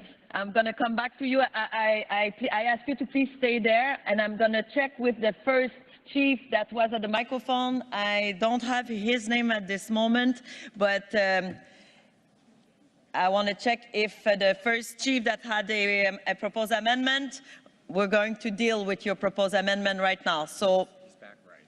All the way back right. He's what? Okay. Great. Okay, thank you. So we're going to read it together. So this is the first proposed amendment, and paragraph number 3 is proposed to be added, and it reads as follows. Call on agencies such as police investigation agencies, chief coroners' offices, and other similar bodies as they exist across Canada to work with independent investigations into deaths by police or in police custody. Chief that made that proposed amendment, is it good? Good, thank you very much. I'm looking at the mover and at the seconder of this draft resolution number 10 to see if they are in agreement with this proposed amendment to add paragraph number 3. We'll look at the mover at microphone number 2. Over to you. Okay, yeah, Chief Sid here. I agree with, moving this forward with the amendment. I think that, here as a national caucus, that we're here for all of our people, Indigenous people across the country. And as we mentioned, we see this happening all over, and where else we only come together, a couple times a year. So we'd be more than willing to accept the amendment. Go ahead. Thank you, mover. Seconder. I'm just going to speak from the heart. I agree as well, because it's up to us to stand up and fight for one another, because we only have each other, and that's all of Turtle Island. What happens in Mi'kmaq, what happens in British Columbia, it all impacts us. We have to stand up and protect each other, because no one else will. Thank you. Miigwech, seconder. So, proposed amendment, one proposed amendment has been accepted by the mover and the seconder. We are now going to continue discussion on the second proposed amendment. Are we? Okay, the resolution committee is not finished with the wording on the second amendment, so we'll come back after. But first, I just want to mention that at this moment, I recognize that there are 2 speakers at the microphone, and we will close the speakers list at this point, and there is no one on the Zoom platform. So we will now hear you, Chief, at microphone number 3. You have 3 minutes. If you can please state your name, First Nation. Thank you. All right, thank you. David Monias, Chief of the Nation, Bemidjigamak. I'm in support of the resolution, but I just wanted to also maybe add a friendly amendment as well. And pardon me if I don't remember the resolutions that passed before. If there was one before, it would be nice if we can have and include if there's previous resolutions that relate to this, and that would be nice to see. But if there was one already before, but I wanted to include that Royal Commission of Inquiry into First Nations serious injuries and deaths while in police custody, because not all the people died while in police custody. Some of them got really injured very badly. And that also needs to be investigated as well to make sure there's a public inquiry on it. And I thought maybe just including that, including serious injury and deaths while in police custody would be really good to have that. That's all I'm asking, so thank you. Very good, Chief. If you can please stay there. Can you give me much more details where this proposed amendment would fit in our draft resolution number 10? Can we please put up on the screen? Yes. So. Yeah, under number 1 there it says Royal Commission of Inquiry into First Nations serious injury and deaths while in police custody. That's exactly what it says right there.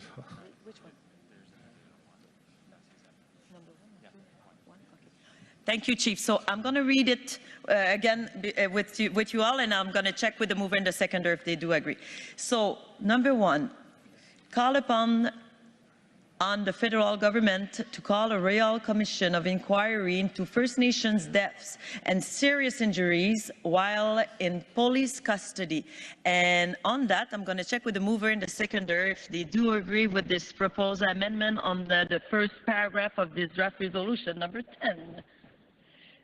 Thank you very much. So this second amendment on draft resolution number 10 is okay with the mover and the seconder. So thank you, Chief.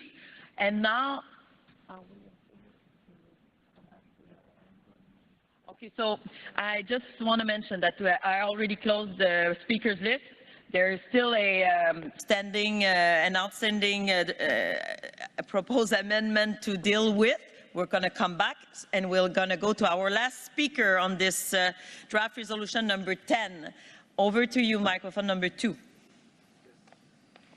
Yes, Chief Leroy Denny, Eskazoni First Nation. First of all, Gumi Walki Nigama Nogamanaha Sarah. Sarah was my cousin, my dear relative. So I just want to send my condolences to my family at this time, and especially to her mother, Kathy, which Sarah took care of her mom, and Kathy right now she's battling cancer, and while she was battling cancer, Sarah passed away. I just wanted to add that.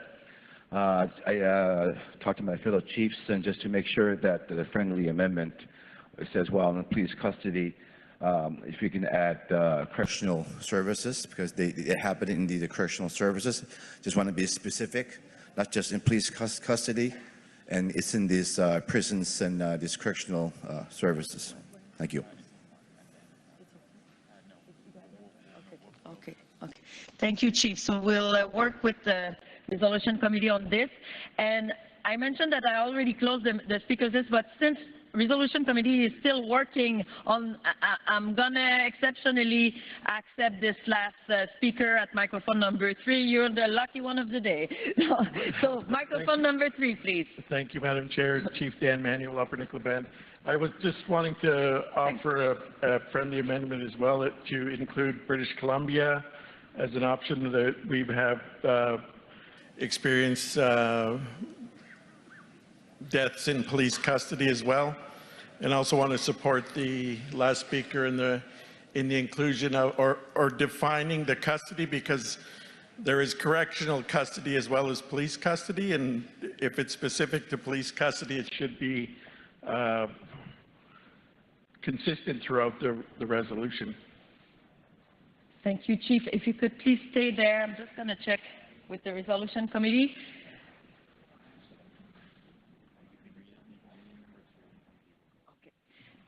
So somebody will come from the resolution committee to speak with you and check wording, and this will give us time to deal with the proposed amendment that we need to read all together, and it's in,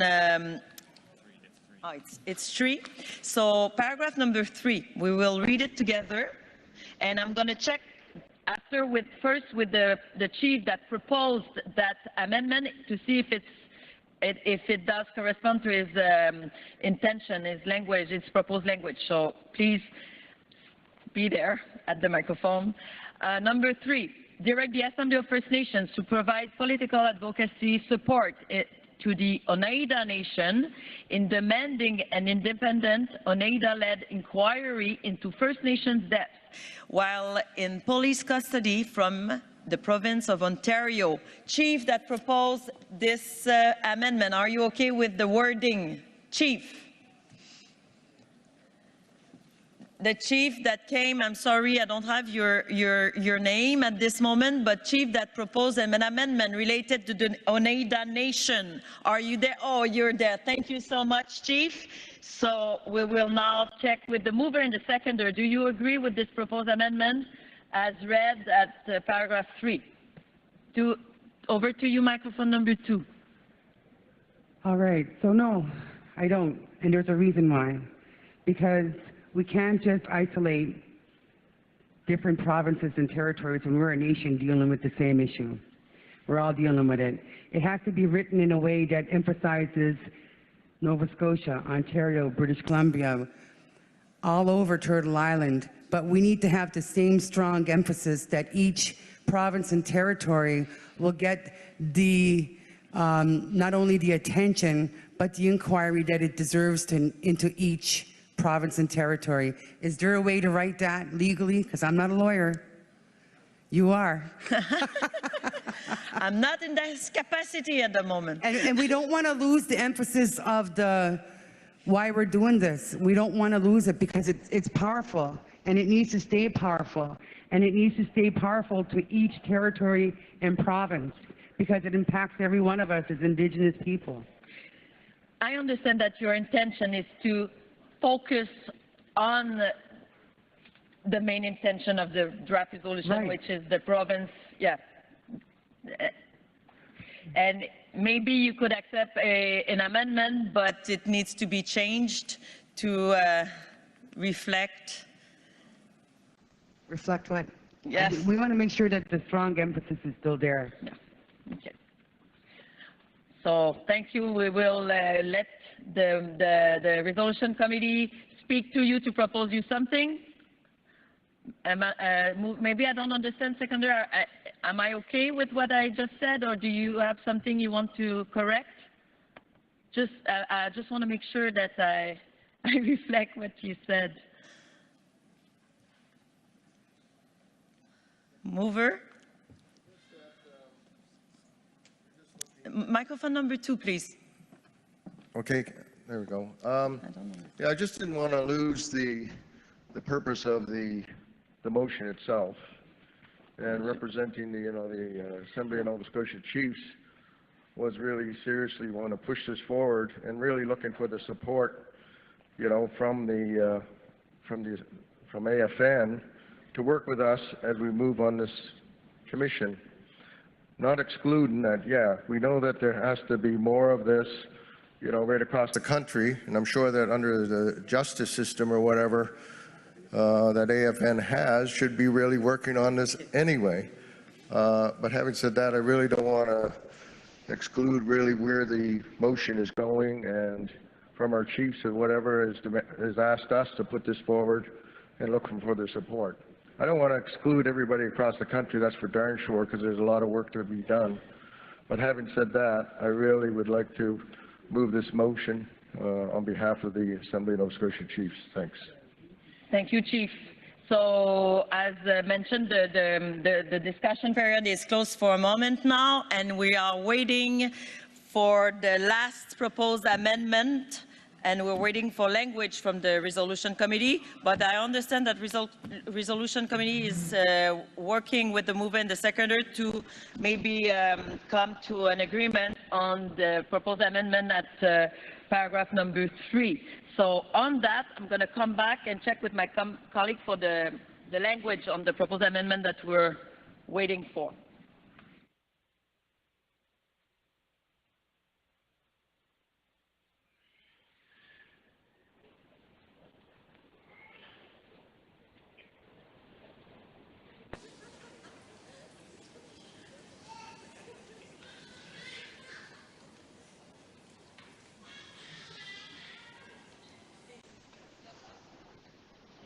I think someone has a lot of things to say in the back.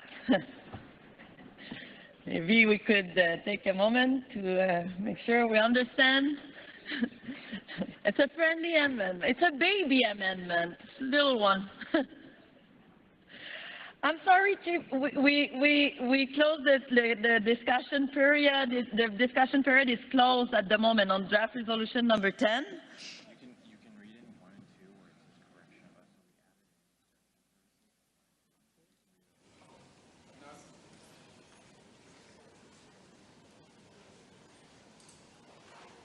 So, Chief, at microphone 3 that made the proposed amendment that we are working on, I'm going to ask you if you can please pay attention. I'm going to read the proposed amendments on the screen, and after I'll check with the mover and the seconder if they do agree. So, I'll read number 1 and number 2 to make sure that it does reflect the proposed amendments.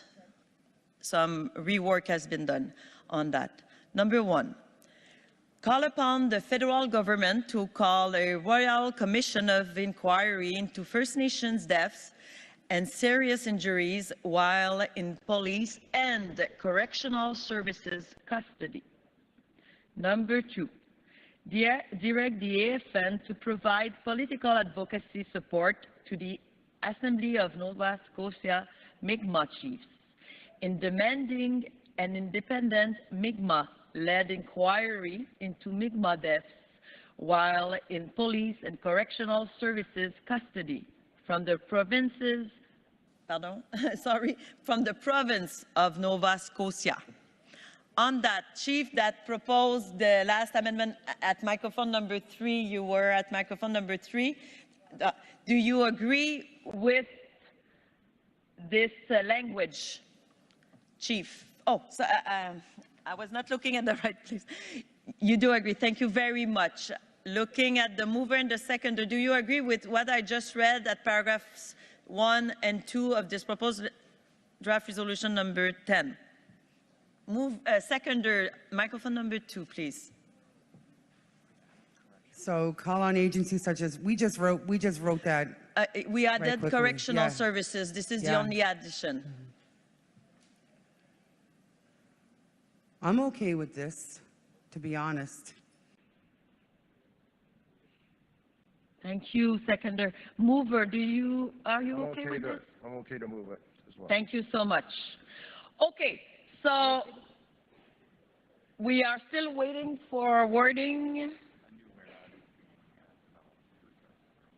Okay, thank you. So I've been told that a new whereas is been drafted at the moment to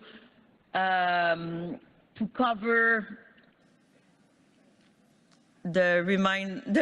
everything else that has been discussed at this moment on this draft resolution number 10 as amended.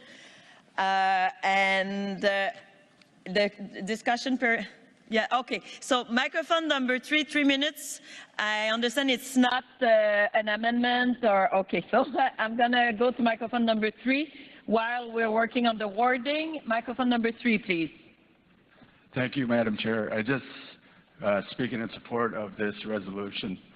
Quite simply, in British Columbia, we had many deaths. Also, the death of Dale Culver Wet'suwet'en Gitsen man, who died at the hands of 5 police officers. Or actually, it's even more. There's 7 more that were not implicated. Those 5, 2 are being charged with manslaughter and 3 with obstruction of justice.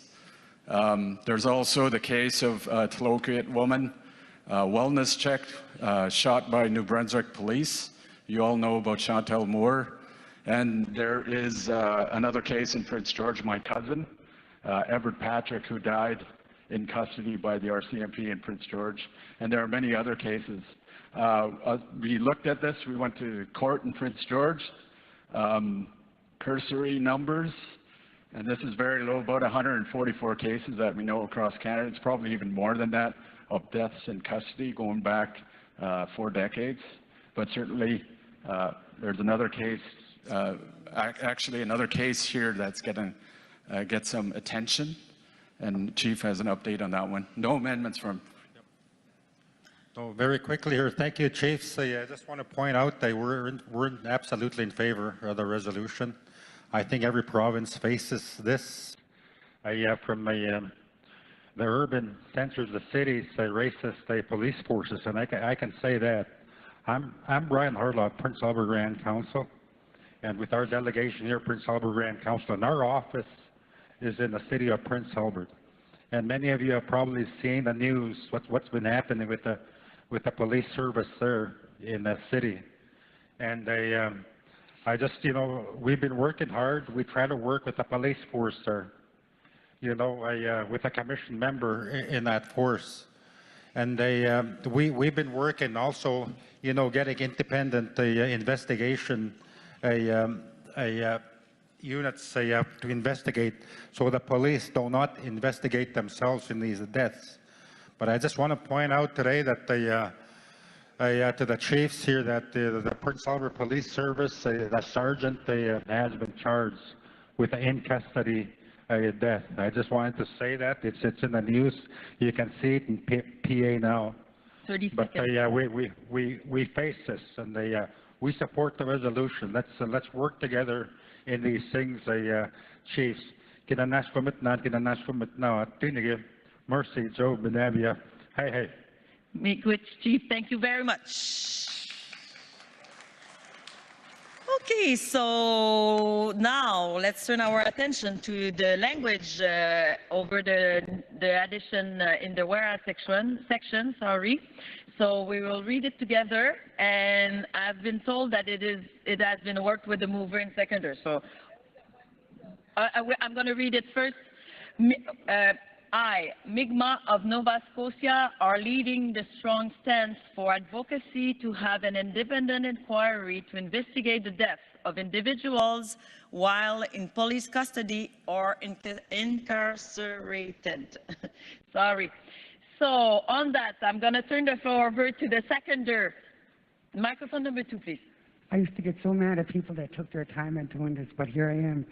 I would like to say to Mi'kmaq Nova Scotia are leading the strong stance for advocacy to have an independent inquiry to investigate the deaths of Indigenous individuals while in police custody or incarcerated. And I'm done. Thank you very much, seconder. So your amendment is to add Indigenous individuals. I'm just going to check, but I'm pretty sure the chief that proposed this amendment is okay with that. I'll take a thumbs up for yes.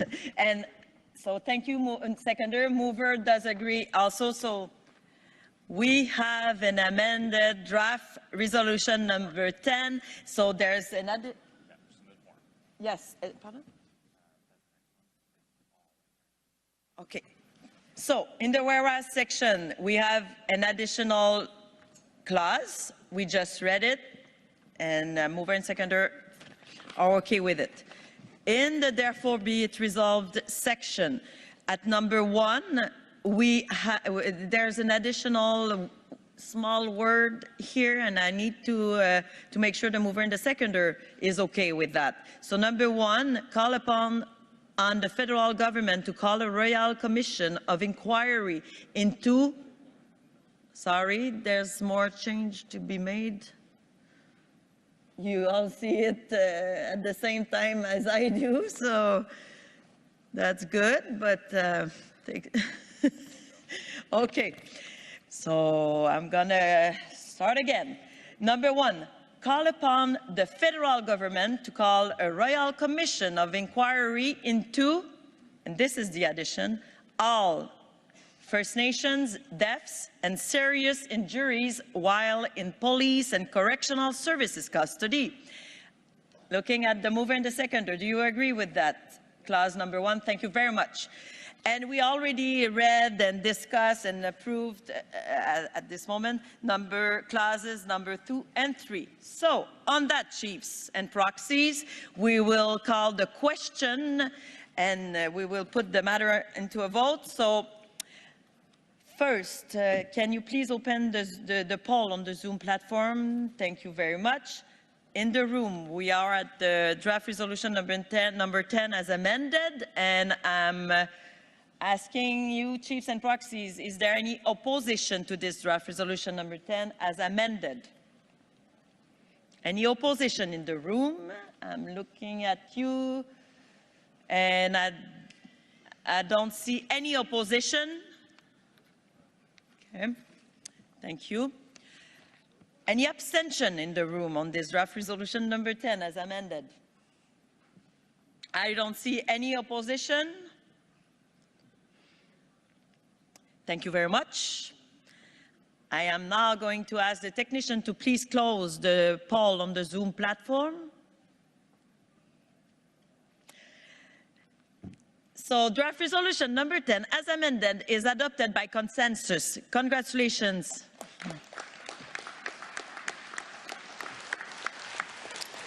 On that, I'll turn the floor over to my colleague. I think, do I still have a colleague?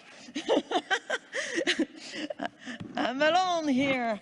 He's coming. So Adam is making his way to the stage. By chance, I'm not, I'll have a break. Thank you very much, Chief and Proxies. I'll be back soon. 34, right? Thank you very much, Weena. And next.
Number 2, direct the AFN to call upon the Government of Canada to recognize and uphold First Nations inherent treaty and constitutional rights in accordance with the United Nations Declaration on the Rights of Indigenous Peoples, and to respect the findings of the Canadian Human Rights Tribunal, CHRT, in the Dominic decision and withdraw its appeal.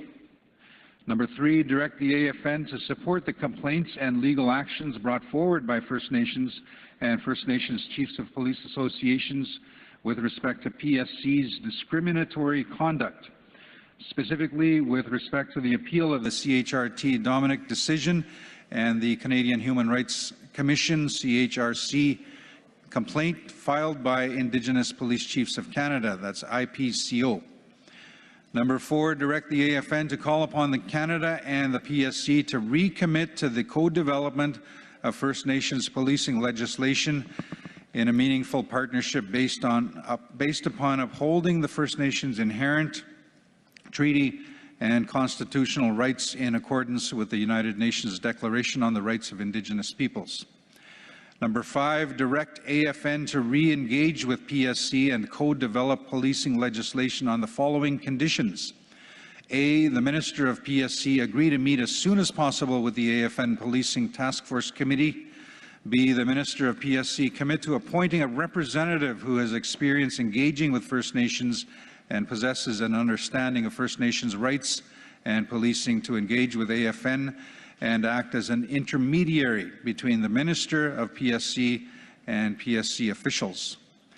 C, PSC commit to the co-development of guiding principles that recognizes First Nations inherent rights, treaty rights, constitutional rights, as well as sovereignty and jurisdiction over First Nations policing. D, PSC commit to a true co-development process with clear timelines for introduction of a bill in the House of Commons.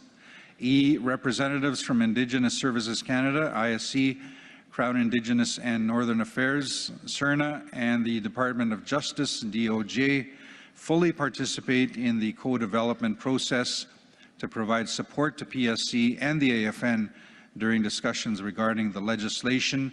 And F, AFN representatives meet regularly with the PSC's Federal, Provincial, Territorial Working Group on First Nations policing to directly participate in discussions regarding the legislation. So the resolution is before you. I'll ask the mover, Chief Debasige, if you'd like to speak to the resolution, up to 5 minutes. Microphone 2, please. Miigwech Chatham. Good afternoon, Chief Linda Debasige, Chigang First Nation.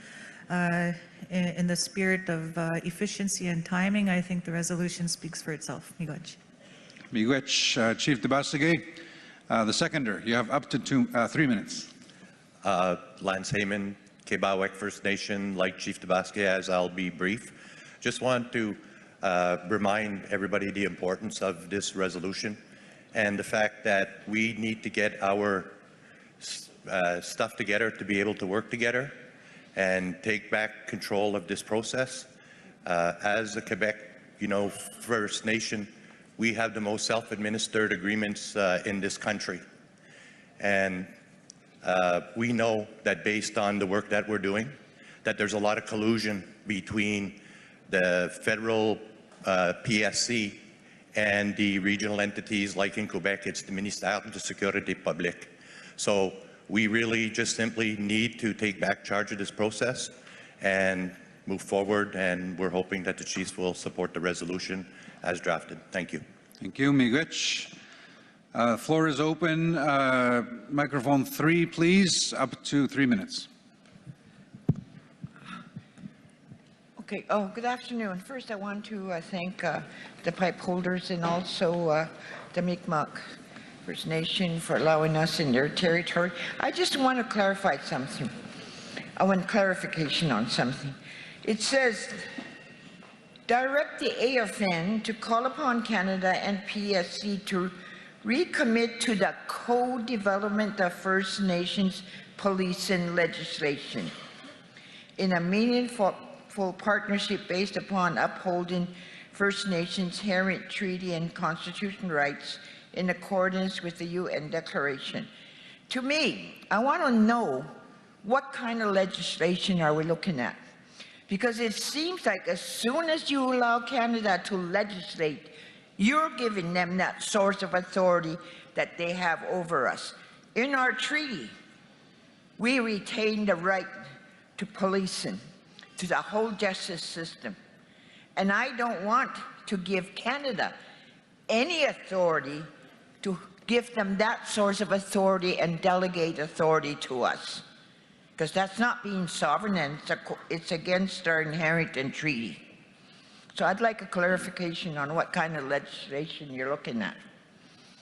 Thank you very much. So a question, but more of a strong statement as well. So I will ask the proponents of the resolution if there is a response to that question. I'm looking to the mover and the seconder as well if they need any technical support. We could get an indication of whether somebody can address the question. Microphone 2. Sorry, we believe that C answers that question. Co-development principle, recognized First Nation, inherent treaty rights. Yes. Thank you. Thank you very much. Microphone 3, Proxy Crowchild, if you could introduce yourself. Oh, yeah. I keep forgetting. Regina Crowchild, proxy for Chief Whitney, Tsuut'ina Nation. Well, to me, that's a double standard, the way it is being. You talk about inherent and treaty rights, and then you're asking Canada to do a legislation where you're giving them the source of authority instead of our people's. So to me, it's double. You're contradicting yourselves, and I'm not happy with that. Thank you. Response to the question and the comment, microphone 2. So, to be clear, what we're asking for in terms of the legislation, it's already been discussed multiple times over at this forum.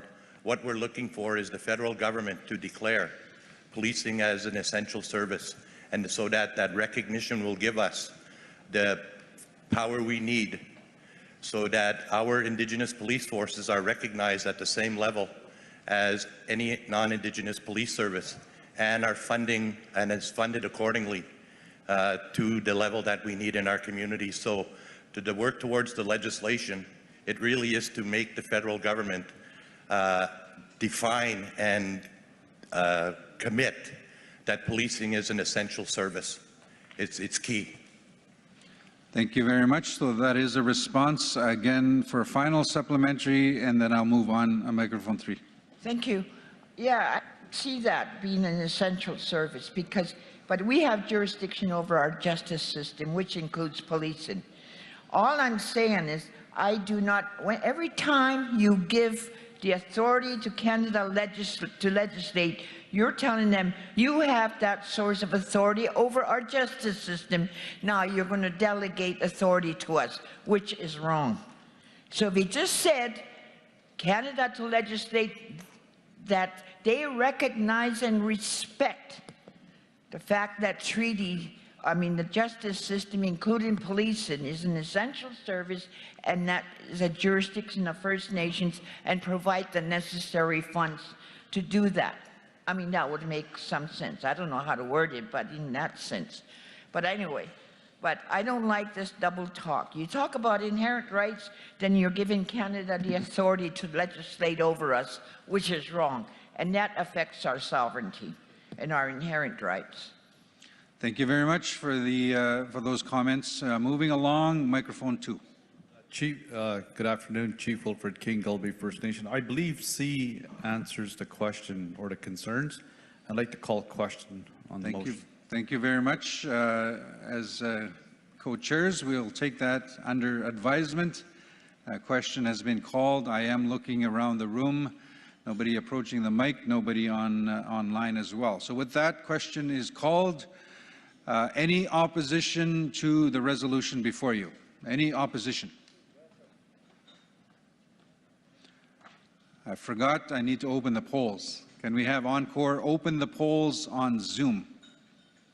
Can we have the polls open? And the polls are open. I see no opposition. One opposition? One? Okay, so we have one. Thank you. Any abstentions? Oh, two opposition. Any abstentions? Any abstentions?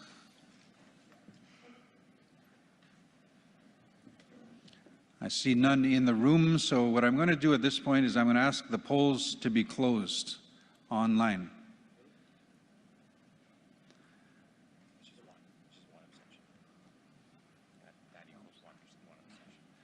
So online we have one abstention, and the remainder, how many?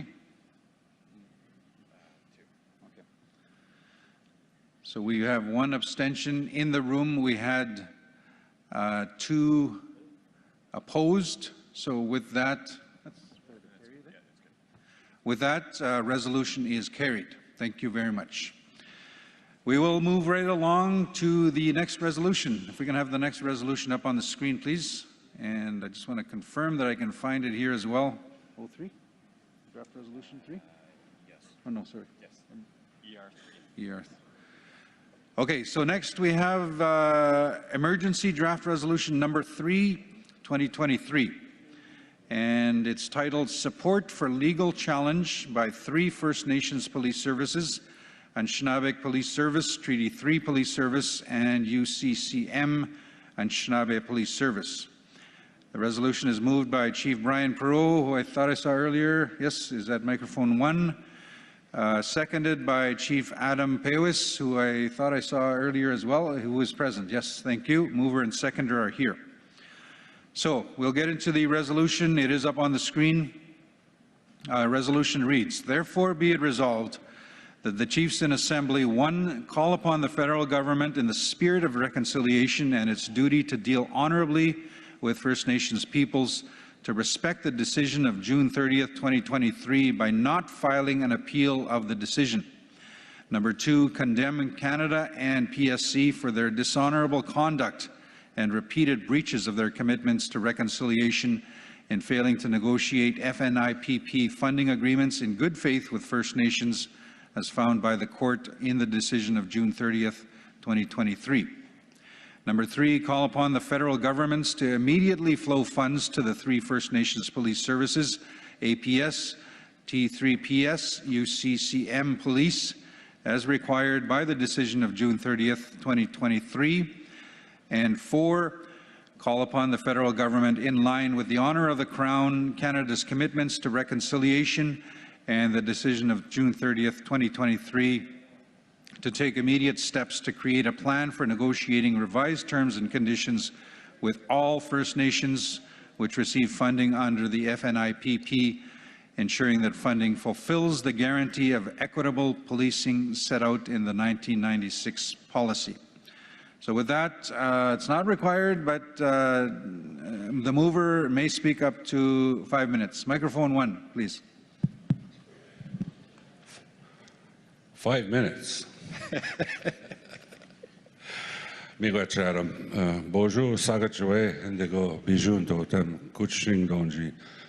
I want to, first of all, acknowledge the territory where we are meeting here, the Mi'kmaq people, and also the elders that did our prayers this morning, lifting the pipes, turning the pipes, and the songs that were rendered.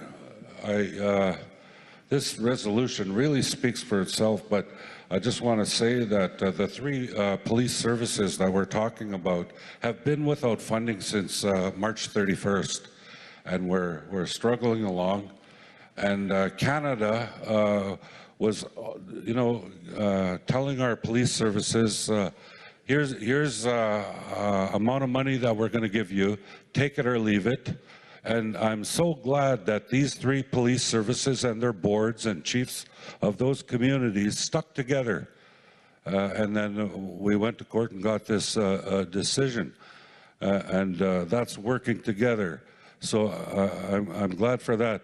And for Canada, after a pandemic, when things got worse in all of our communities with the drugs and all of the issues that we're facing now, and limited resources that they were willing to provide to our police services and continue on as a program. This really needs to, like the previous resolution says, policing is an essential service. Right now, under-resourced, underfunded, our police are in danger. They're being burnt out, and when they go to a call, it's not safe for them or the people that they're dealing with. So I ask for support for this resolution, and I don't see any need for any amendments. Miigwech. Miigwech, Chief Perot. Seconder, Chief Pewis, also at microphone 1. Ani, I think the resolution speaks for itself. We're in support of this, and we ask the chiefs in Assembly and proxies in Assembly to support the resolution. Miigwech. Miigwech, thank you very much. I do not see anybody approaching the microphones in the room. Looking online, I don't see any hands that are raised. Final call, looking around. If not, I'm going to call question. Resolution is before you. Is there any opposition to the resolution? And open the polls, please. I keep forgetting. The polls are now open on Zoom. In the room, any opposition? I see none. Any abstentions? I see none, so I'll give it about 10 seconds on Zoom. Sometimes it takes time. But I see no abstentions, no opposition in the room. If I can now have the polls closed, please. Online, and the polls are closed.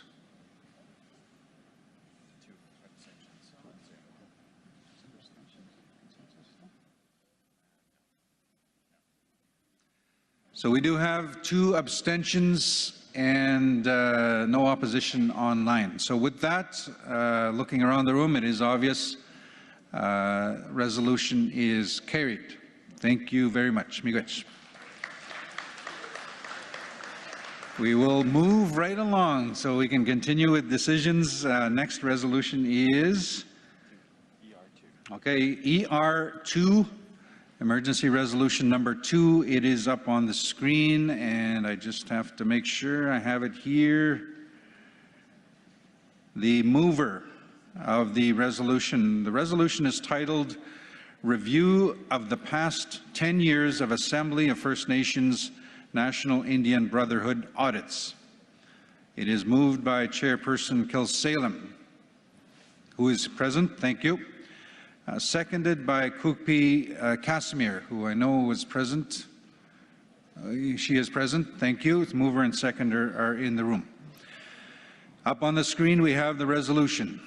It reads, therefore be it resolved that the Chiefs in Assembly, 1, direct the Assembly of First Nations AFN Chiefs Committee on Charter Renewal, CCOCR, to A, provide recommendations regarding the scope and nature of an independent audit, B, provide an estimate of the cost of such an audit, and C, recommend an independent firm to conduct the review in a manner consistent with the recommended nature and scope of the review. Number 2, direct the CCOCR to provide their recommendations through a resolution to be voted on as soon as possible by the First Nations in Assembly at a future Assembly.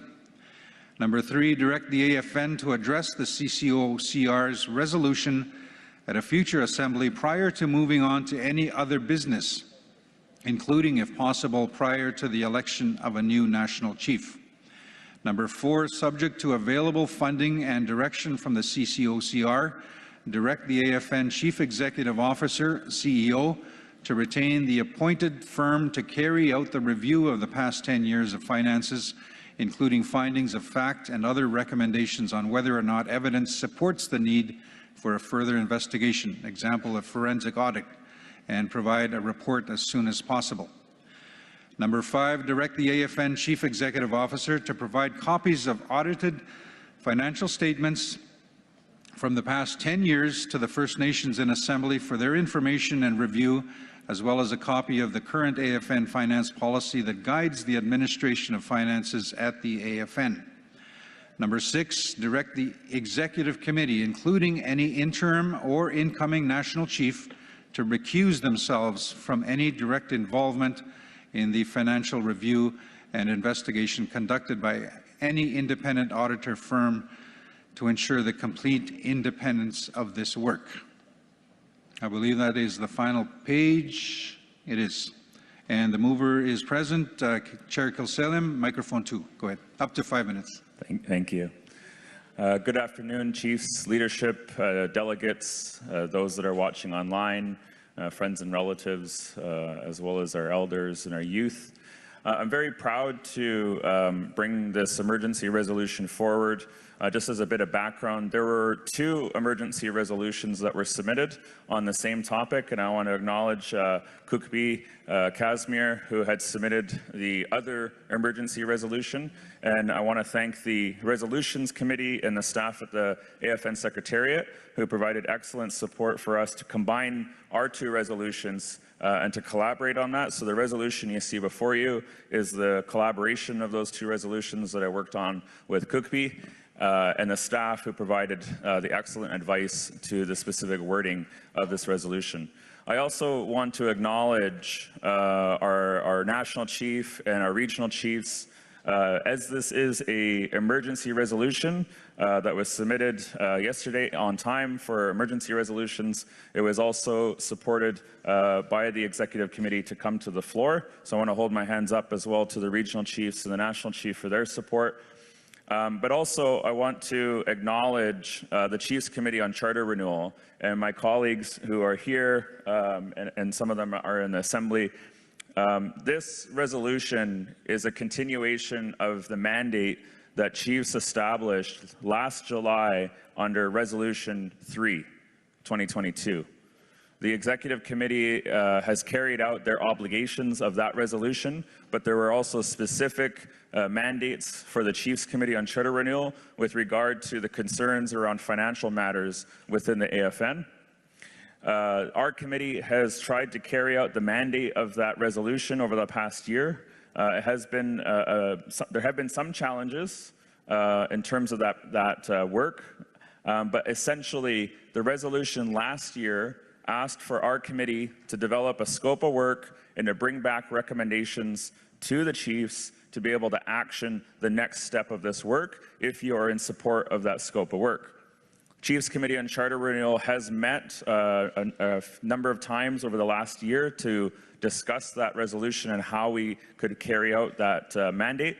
We have already started to work on drafting a scope of work as requested. So we've already started that work. We're already underway. But I think the intention of this resolution is there's been a lot of accusations, innuendo, different kinds of conversations around these financial matters and the concerns of them. And I think it's important for us to be able to show progress, that progress of moving on the next steps in this path, to be able to address the concerns and to be able to move forward in a good way. And I think for me, and I know for others who have helped work on this resolution, our hope and our desire is that there's no wrongdoing. We never ever want to go into a situation thinking that the desired outcome is there's wrongdoing. But at the same time, it's important for us to find ways to address the concerns, to create that transparency and create that trust that we need as leadership of this organization. So this resolution is intended to show that we are continuing on that path, lay out a clear process for the executive, for the chiefs, for the secretariat, that we can actually move this forward, and that there's a clear path for it. Because if you look back at Resolution 3, it had high-level mandates and objectives, but it didn't clarify the exact process to be able to move on those things. So this resolution attempts to address that gap. But it also is an opportunity for us to come together and I think work together, whether it's our regional chiefs, our national chief, the executive committee, the chiefs here, our committee as the Chiefs Committee on Charter Renewal, to be able to all work together to address the concerns that have been raised, move forward in a good way, in a positive way, in a way that creates a win-win for everybody within this organization. So in closing, I hope that this resolution can go through smoothly without too much discussion and debate, because I think it's a really strong resolution, and that we can move forward on the work. I know chiefs have been waiting for a long time for this work to continue. We want to continue that work as well. And just last thing before I have 15 seconds left. There was a recommendation from a couple of chiefs who had approached myself and the seconder just to add, and I sent this language to the resolutions team, add a line at the very end. I think this would be number 7. Very simple line. It just says, direct the AFN Secretariat to provide resources for the Chiefs Committee on Charter Renewal to complete the work of this resolution and seek the required funding if needed. So it's just a small clarification to provide resources. Thank you very much, Chairperson Kilsalem, the mover of the resolution. Before I come back to the proposed amendment, I'll go to the seconder, Cookpee Casimir, at microphone number 3, please. Cookpee Rizan Casimir West, the Kamloops. I'm very honored to be seconding this year's resolution that's coming to the floor before the chiefs. And, you know, it's all done in a good way and truly collaborative efforts as explained by Chairperson Kilsalem. And I fully support and stand behind this motion. Thank you very much. If you can stand by, please. So I'm going to go to the friendly amendment. Well, it is an amendment.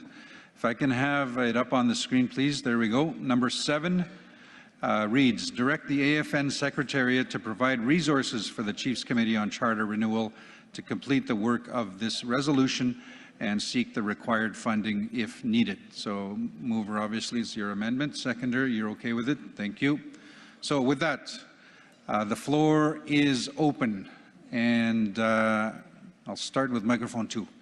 Good afternoon, Chief Wilfred King, Gulby First Nation.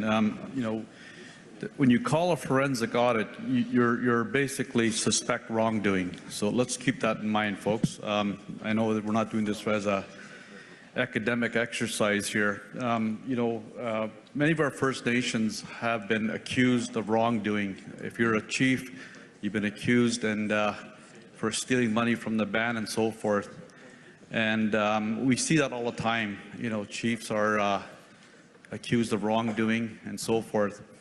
And often when we look at forensic audits,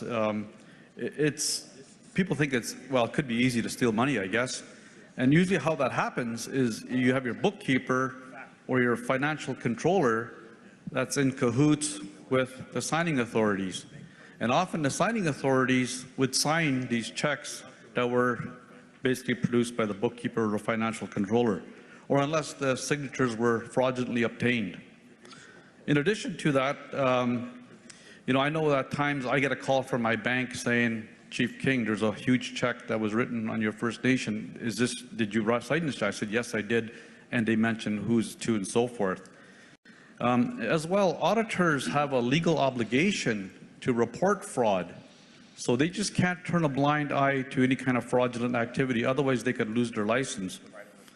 I guess my concern is that you know, one of the key things is that, is it bad financial management or was it a bad financial transaction?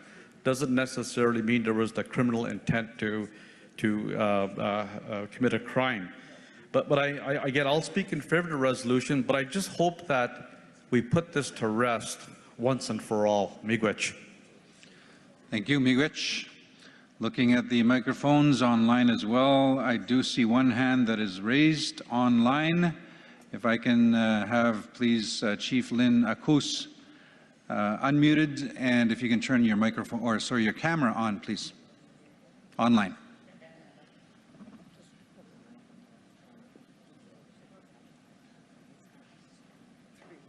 Thank you. And I want to thank the drafters of this emergency resolution. I'm pleased to see that there's a requirement that some resources be put to this review. And I want to just say that there's very little discussion about the audits at the AFN. When we present our audits, when our First Nation presents our audits, we present them to our members, and we do it in 4 sessions and online. And we give our members opportunity to ask questions about the information contained in there. And if any members want to access to the audit, then they can write to our finance department and request a copy. We're asking for the same kind of oversight and transparency that we conduct at our First Nation to the AFN. And I think that it's particularly important to look at contracting and payments so that there's assurance. This resolution, I believe, is not about finding fraud. It's about finding and assuring our people that there is good use of our financial resources at the AFN and the money is being spent appropriately. So thank you for this resolution. Miigwech. Miigwech, thank you very much, Chief Akus, for those comments. Coming back to the room, microphone number 2. I don't know what the policy is, but under most contribution agreements that signed with the government, that you have to keep the records for 7 years. So I don't know what the record retention is for the AFN. If you keep all records, do these records even exist? So I think you need to check with your finance officer to see how far back your records go. The other thing, what raised this whole issue in the Assembly was severances paid to employees and contractors. The existing auditor could go through your general ledger and make a list of payments made to employees that were severances and contractors. Then the next test is, were they authorized by a person who had authority to sign the contract? Were the services performed? If they were, then there's nothing wrong with it. And so I think it would start there, because at the Assembly in July, we said, bring us some evidence that this is warranted to go down this forensic path. The chiefs have seen nothing that would warrant having a forensic audit. And so I think if we could start there, that'd be a step in the right direction.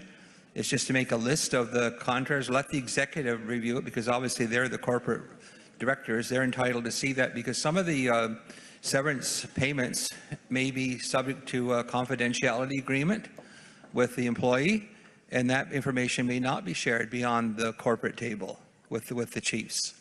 There are legal issues here. And I guess if there were severance payments made, was it in compliance with Canada Labour Code requirements? Or was there another reason why and I guess, was the executive consulted, and do they approve these things? What's the delegation of authority to make these decisions? There's a lot of information that the chiefs do not have to make an informed decision. So I would suggest that the start there, then if it's warranted, then go further. But it's going to cost a lot of money, and it would be money foolishly spent if you can figure it out by just looking at the books there yourselves. And the executive get a report from the existing auditor and their finance director, if there's one there. Thank you. So some commentary and discussion recommendations moving forward. I don't see anybody going around to the microphone, so back to microphone 2. Thank you. Ted Cusance, Keyscoos First Nation, proxy for our community. I got some concerns about this. You know, previous speaker talked about audits of the AFN. Every assembly I came to, in regards to audits, there was unqualified audits every year. That's my understanding. FSIN, same thing. They have unqualified audits. The auditor comes, questions by our leadership, and it's clear. And a forensic audit is usually people that are angry, or it's political. And I've seen a lot of forensic audits, just bans paying lawyers $500,000, $1 million. And I think I'd like to make a recommendation of the previous speaker. We're looking at 10 years. Look at all the audits. Auditors don't lie. And they give recommendations of the audits. And there's never any bad reports of audits coming to the Chiefs Assembly when we have our national assemblies. It's usually somebody that's getting personal, or they're headhunting for somebody. And that's political. And that's anger. And I've seen it happen in communities. So I'd like to make a recommendation, the Finance Committee, the one that spoke to this resolution here. You know, you said you've done a lot of hard work. Well, take a look at your audits. What are we looking for? What are we searching for? You know, we might have some weak areas in our processes and procedures, but let's look at them in a transparent way. And let's not be head-hunting people. That's the wrong way about doing things. Auditors, the AFN pays them, and they pay them good money. And they better be honest. So my understanding, there hasn't been any abuses as far as I'm concerned. It's just rumors and political differences. That's all it is. And the price of audits. Plus the last edition, the charter renewal. This was added to the charter renewal of seeking funding for the committee to move forward. Thank you, Proxy. Thank you. Thank you. And I'll go back to microphone 2, Chairperson Kilsalem, to respond to some of the questions, but if there's further comment, you have up to 3 minutes. Thank you. Really good feedback and discussion. I think that just to the previous speakers, hope you know that the recommendations that you've made have been part of the conversations that we've been having so far at the Chiefs Committee on Charter Renewal, which is the idea of a staged process, both to limit cost, but also to approach this in a very logical way, which is a staged process of a first initial sort of review, and then if it warrants it, then perhaps a second. But at each stage, the chiefs would be invited and the information would be shared, and the chiefs would be asked to provide that mandate to move to the next step. But I just wanted to clarify also a couple of other things. So as a bit of a background, when I became a council member for my nation in 2017, there was my community was in a lot of turmoil, and a lot of this was reported in the media, so I can speak about it publicly. But there were financial wrongdoing by an elected official in my nation. That individual has now been convicted in criminal court, and they are now serving jail time for financial wrongdoing with my nation. And when I got elected, this is before I got elected, when I got elected, me and my council brought in a First Nations financial administrative law, and we also had actioned a forensic audit at the request of our community related to the suspected wrongdoing. And there was a lot of conversations around this same topic of, don't we have audited financial statements? And we did. But as we talked to the auditors, and this is what I learned, is the general audits that happen are of the consolidated financial statements, and they do broad systems check on the financial system and the accounting that is done. If it warrants further targeted research, then other types of audits are completed. And so when we did a forensic audit in my nation that we actioned as a council, we looked at, it was over 3 years. It was in 3 specific divisions of the nation, 3 areas that were of high concern. And we limited the scope to bring down the cost. 30 seconds. And it ended up costing us under $90,000 to do those 3 years in those 3 areas. We didn't find any wrongdoing in most of the areas we looked in, except the areas that we already had significant evidence in. But what we found was, by doing the audit, we were able to restore trust with our community, that they felt that the council was taking the steps to address the concerns, to show that there was no wrongdoing in other areas, and to be able to show that we are proactively trying to... If you can wrap up. Thank you. Miguch. Final speaker, microphone 2 again. Thank you. Chief Michelle Glasgow, Sabagnati First Nation. We had a forensic audit as well, and it cost us about $500,000, and the outcome, a lot of people never got charged. One person did. It wasn't as good as we thought it was going to be. So we spent a whole lot of money, and then after that, we were in debt for a while after. It's taken us a while to come back. But I just needed a clarification. So 1A, to provide the recommendations regarding the scope and nature of an independent audit, and B, to provide an estimate on the cost of such audit. And so we're looking for an estimate. How much is it gonna cost? Because I don't know how much. I'm trying to find a clarification from this point. After you get the estimate, is the rest of the resolution saying to go ahead and move on with it if it's substantial, or I'm not understanding the remainder. Thank you. So we'll have the proponent respond. Yes. No, it's an excellent question. So section 1 of the resolution, it asks for the Chiefs Committee to go develop a scope of work, estimated budget for that work, and then bring that back to the Chiefs, present that to the Chiefs, and then if you agree with it, then you could decide to move it to the next step. But it would all we're doing is coming back with recommendations for those two things, the scope of work and the estimated cost.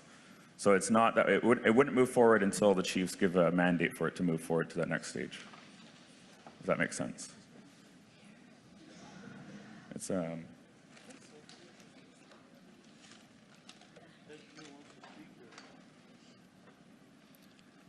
Thank you. So we did get the thumbs up. We did get the response. I was closing the list, but we'll give it to Proxy Cuisines. Microphone 2, please. One question I ask is, what are you looking for?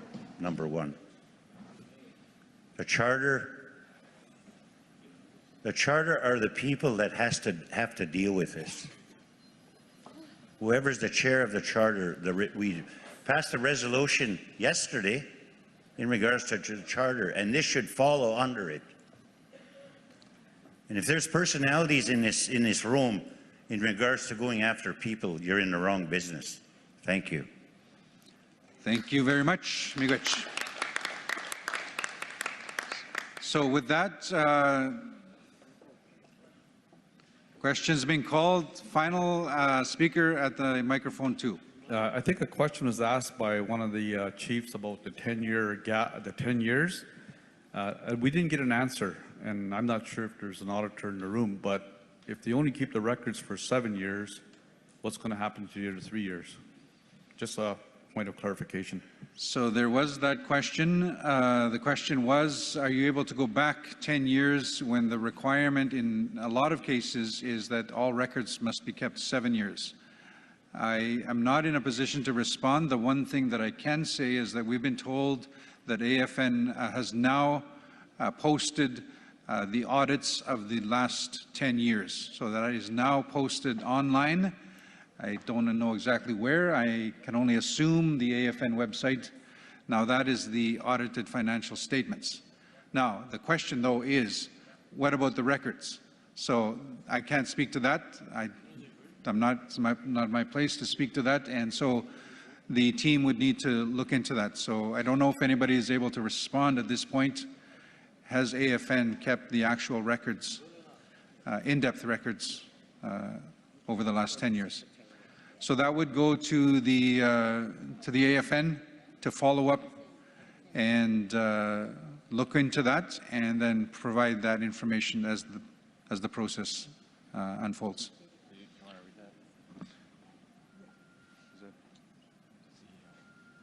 So the information that we've received is, quote, we keep our records for the required amount of time, 7 years. That's the response.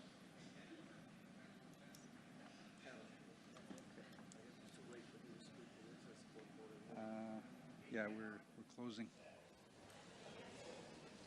So that is the response, and as part of the response, I'll go to the proponent.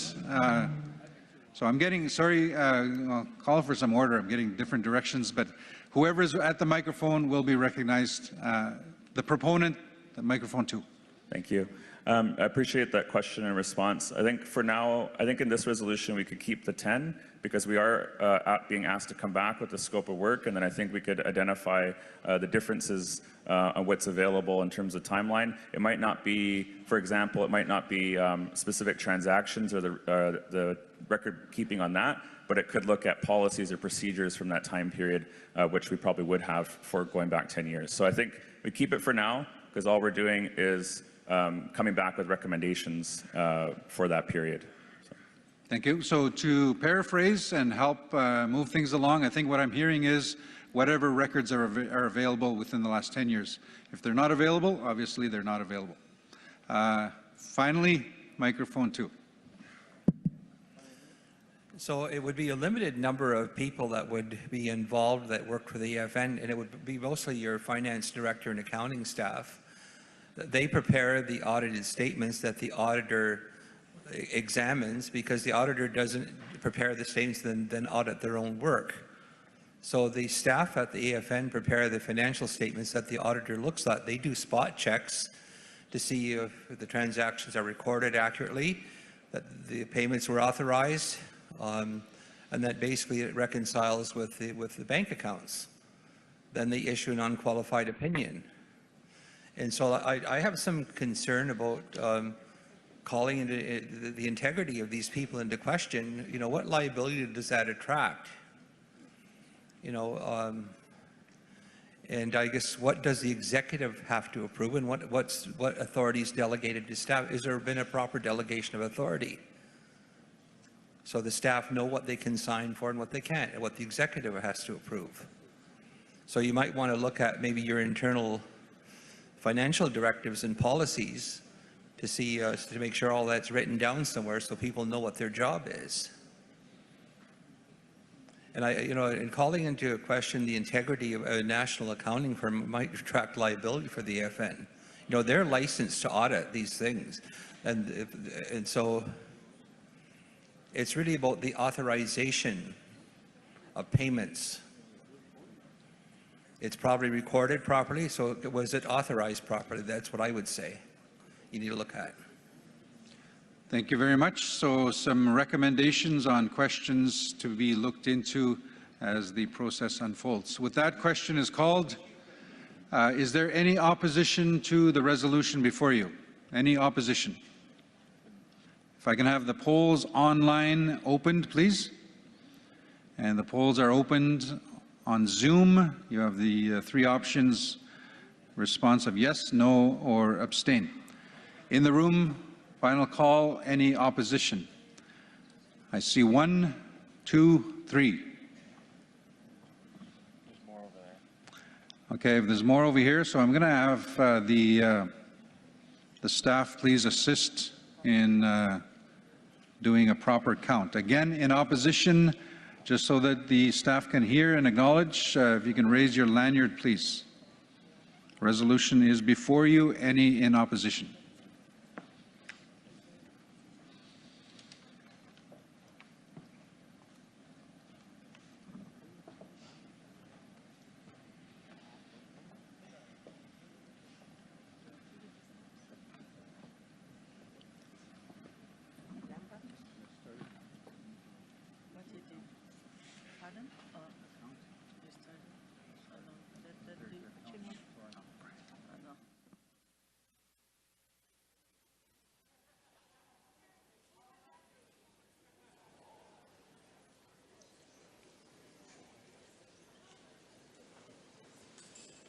Thank you. Thank you. You can lower your hands. Any abstentions? Any abstentions? So we'll have the team do a count of abstentions in the room.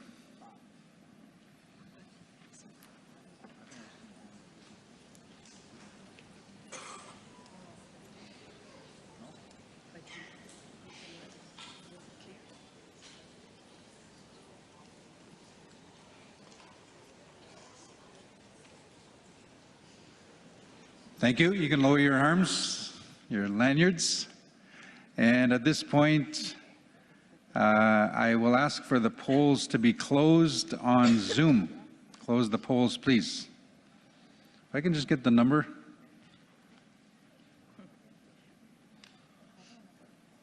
again, I've just asked the question of those opposed and any abstentions.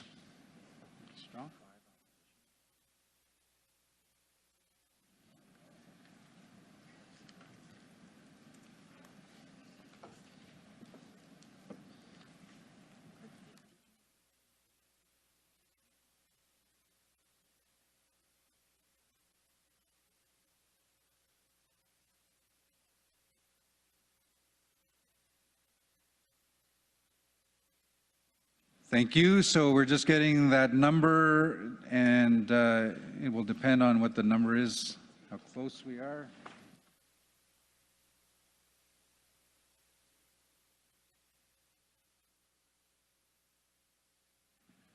So with that, if I can have all in favor of the resolution, please raise your lanyard. All in favor. And again, keep them raised so I can we can allow the team to do a quick count.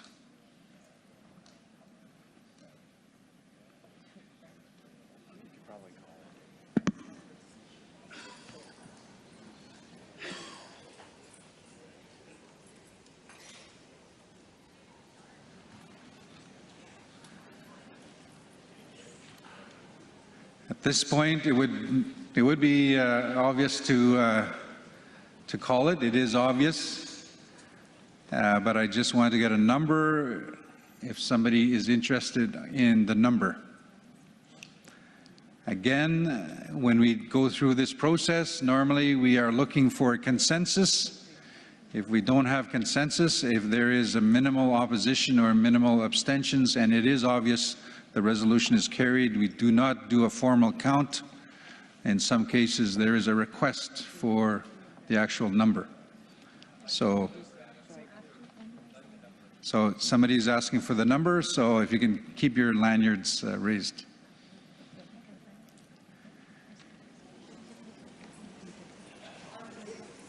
Arm's getting sore. It's even harder when you have two of them. We're good? Okay, thank you. You can lower your lanyards. So I'm just going to at this point, I will declare that the resolution is carried, but there is a request for the number. So I'm just waiting on the distribution team to give us the actual number. That will include the votes cast online, and the polls were closed. So just bear with us. We are adding up the numbers. What time is it now? It's 4:45 local time. The host event, I believe, is at 6:30. We are trying to get through as many resolutions as we can, important decisions that are being made by way of resolutions. So we'd like to get through as many more as we can.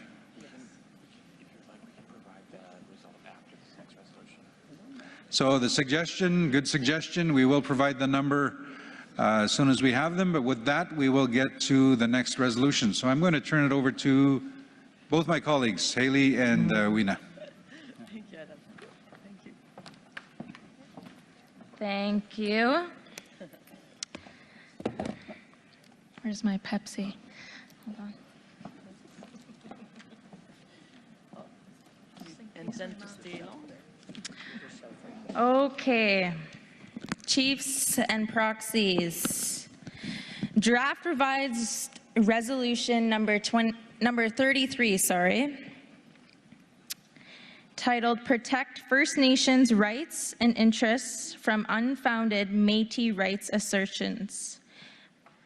This resolution has been revised and amended and has been redistributed. So if you haven't got the revised resolution, you can go to distribution to grab that. Draft resolution number 33. Do we have our mover? Sorry. Moved by Chief Scott McLeod, Nipissing First Nation, Ontario. Present. Awesome. Second by proxy Brittany Lavender, De La Dina Council, BC. Are you present? Then I'm online.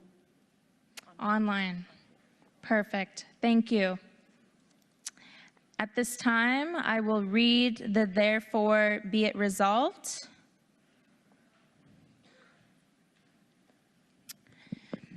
Therefore, be it resolved that the First Nations in Assembly, number 1, affirm that no land, air, or water-based inherent and constitutional Métis rights exist in Ontario or BC, and that any non-land, air, or water-based inherent and constitutional Métis rights that may exist in Ontario or BC do not supersede the inherent constitutional and human rights of First Nations, including inherent rights that are protected by treaty and are subject to and necessarily limited by the inherent laws, legal systems, systems of governance, and jurisdictions of First Nations.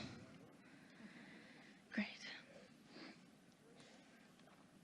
Number 2, direct the Assembly of First Nations, AFN, to seek resources immediately to support national and regional advocacy and work to examine and address the issue of unfounded Métis rights assertions and the role of the Government of Canada and provincial governments in facilitating these assertions.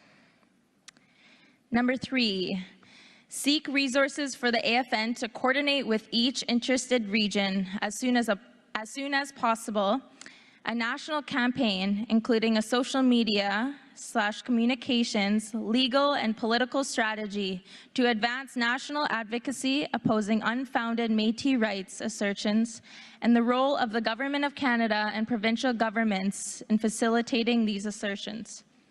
Number 4, direct the AFN National Chief to advocate politically, including by scheduling a meeting with the Prime Minister as soon as possible against unfounded Métis rights assertions and the role of the Government of Canada and provincial governments in facilitating these assertions.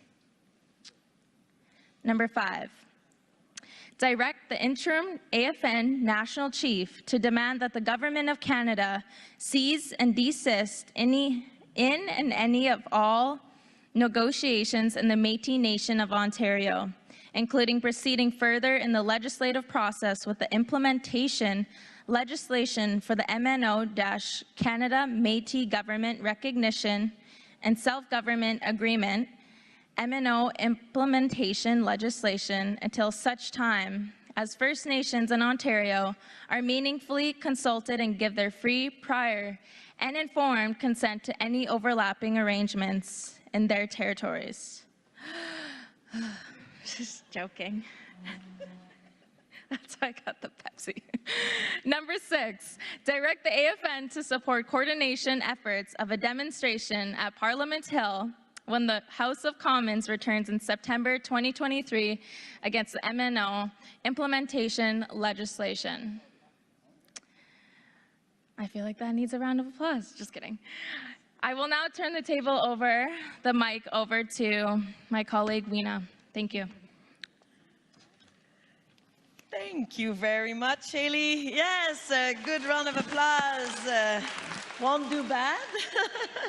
I'm her biggest fan right now, so because she's very alive and keeps us all alive as well, so that's so good. Thank you, Haley. On that, I'm gonna. Oh, and as you all saw, all the changes made to the previous version has been identified in red. I'm going to turn the floor over now to the mover, and you have up to 5 minutes to speak on this draft resolution number 33. Over to you. Miigwech. Before I start, I just want to say that, you know, when it comes to fighting the government and working together with all of you, I could go all day, all night, all week, all year. But when we fight against each other, it's really exhausting. And it's really good feeling right now to be up here knowing I'm working with you all and we're getting some work done. So I just want to say that.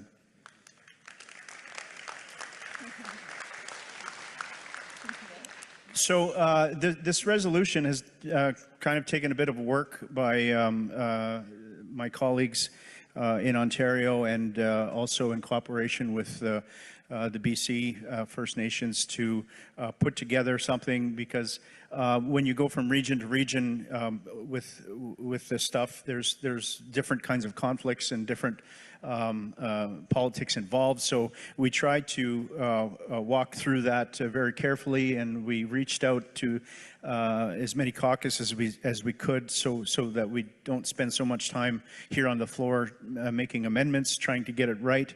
But essentially, despite the urgent calls for Canada to pause before moving ahead, Canada introduced the bill C-53 into Parliament. This bill, the recognition of certain Métis governments in Alberta, Ontario, Saskatchewan, and Métis Self-Government Act, is a piece of federal legislation that will implement a self-government agreement between Canada and the Métis Nation of Ontario, Métis Nation of Saskatchewan, and Métis Nation of Alberta. Canada attempted to force this legislation through with unanimous consent, but we have went to Capitol Hill and we've pushed, and we've managed to postpone this at the second reading. First Nations in Ontario are calling for Bill C-53 to be withdrawn so that there's proper due diligence by Canada and consultation with First Nations before the bill is passed to prevent a mistake that will harm legitimate rights holders for generations to come. Once this bill becomes legislation, there's no mechanism to undo it.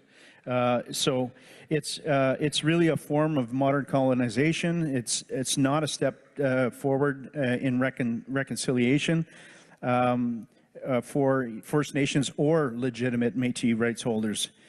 Canada is not the arbiter of rights and titles in our territories and does not have the authority to create new Section 35 holding entities with jurisdiction in our territories without consulting us.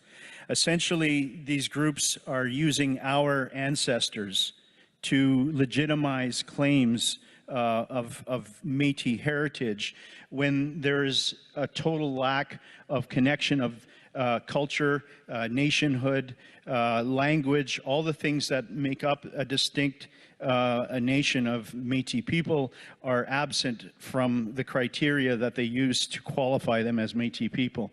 So we are asking for support of this resolution.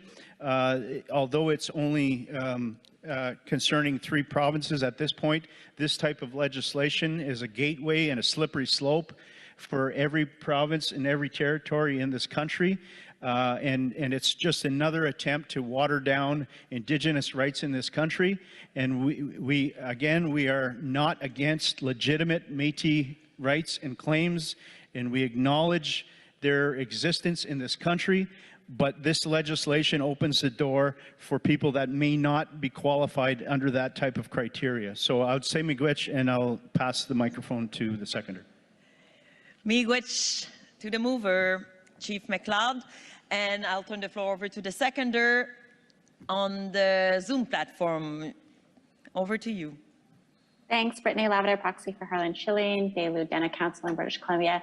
Thanks to my colleague prior for the comments, and I don't have anything further to add, so happy to move it to discussion. Miigwech, thank you very much. So we'll come back to the order for discussions, and we'll go to microphone number 1, please. You have up to 3 minutes. Please state your name. Hi, this is Cherish Clark, proxy for Taco River Tlingit First Nation. I would like to yield the mic to Dwayne O'Coin from Teslin Tlingit Council. Ganesh Chish. I got her a ticket to the lobster dinner, so. Geez. As someone who's, my father's people, Ishas, are Acadian, there's some of them who are trying to use, they have an ancient Indigenous ancestor, and they try now saying that they're Métis. They are not Métis. They are Acadian with an Indigenous ancestor. I just want to say, because they're half my people, and it really upsets me when I hear some of them trying to claim Métis rights and trying to take away from the Indigenous rights and title of the Mi'kmaq here. So I just wanted to clarify that you know, I did that Ancestry.ca many years ago, and I found out that I'm 1% Basque on my dad's side. That doesn't give me the right to go run around and say, I'm Basque now, I'm going to speak for the Basque people. So I want to remind my Acadian brothers and sisters that you don't speak for the Mi'kmaq and you don't have Métis rights. So, merci, Kunchish, Miigwech, Walala. Miigwech. Microphone number 2, please. Chief Wilfred King, Gull Bay First Nation. I'm fully in support of this resolution along with the delegation. It's very clear that what's happening here is that the Poly case is being misapplied and misinterpreted. The Poly case was only to deal with harvesting rights and was of a moose in a certain particular area of Canada. However, this legislation will have serious impacts on all First Nations in Canada. There is a friendly amendment that we'd like to add. Our delegation met with the Quebec region, and they fully supported our delegation and are supporting this resolution. We also met with the Maritime region, and they also are in support of this resolution. So I'm not sure we're in a resolution where we could include those two regions in support of this. The other thing that Margaret Froh, the president of MNO Ontario, said, well, we're not talking about anything. All we're talking about is self-government. But a recent meeting in Red Rock, Ontario, where the Zone 2 representatives of that organization said this legislation will also start talking about treaties, also land claims and so forth. And we do have an individual that's in the assembly here that right now, their land claim, the Métis are claiming part of their reserve lands because they say they're entitled to that land claim. So I want to ask for full support on this. And again, an amendment would be to include the Quebec and Maritime region and any other region that wants to be included in this resolution. Miigwech. Miigwech, Chief. I'm disappointed you're already seated because I have a question for you. Thank you for making your way up to the microphone. I just want to make sure, I just want to check with you where you would like to add these two regions to include Quebec and Maritimes region.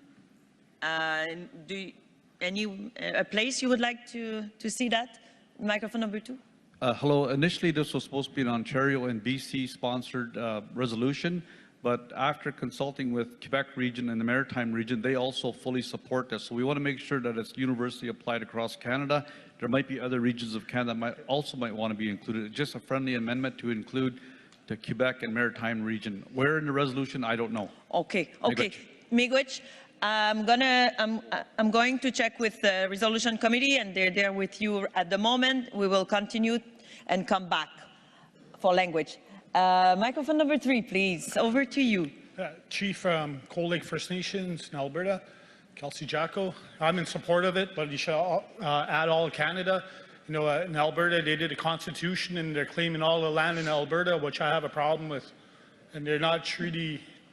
They didn't make treaty with the Crown. So when you talk about treaty, it's with an Imperial Crown, not with Canada. Merci. Miigwech. I'm going to come back to Chief King for his proposed amendment. Microphone number 2, please. I want to make a correction. Atlantic region. Sorry about that if I offended you folks. And it would be under the therefore be it resolved under number 1 after Ontario and BC to include that. Thank you very much, Chief. And technician, you read my mind. I was about to ask you to put it up on the screen. So we will all see the drafting of the proposed amendment in paragraph 1. On that, I just want to mention that there's no raise hand on the Zoom platform. And there's a chief from Quebec at the microphone 1. I'm going to go to you, but just since it's, I think we can, we can go with this proposed amendment, and I'll go to microphone number 1 after.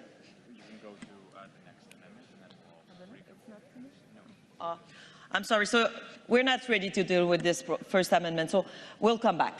Microphone number 1, please, over to you. Dylan Whiteduck, Chief of Kitigan, Zibi, and Anishinaabe.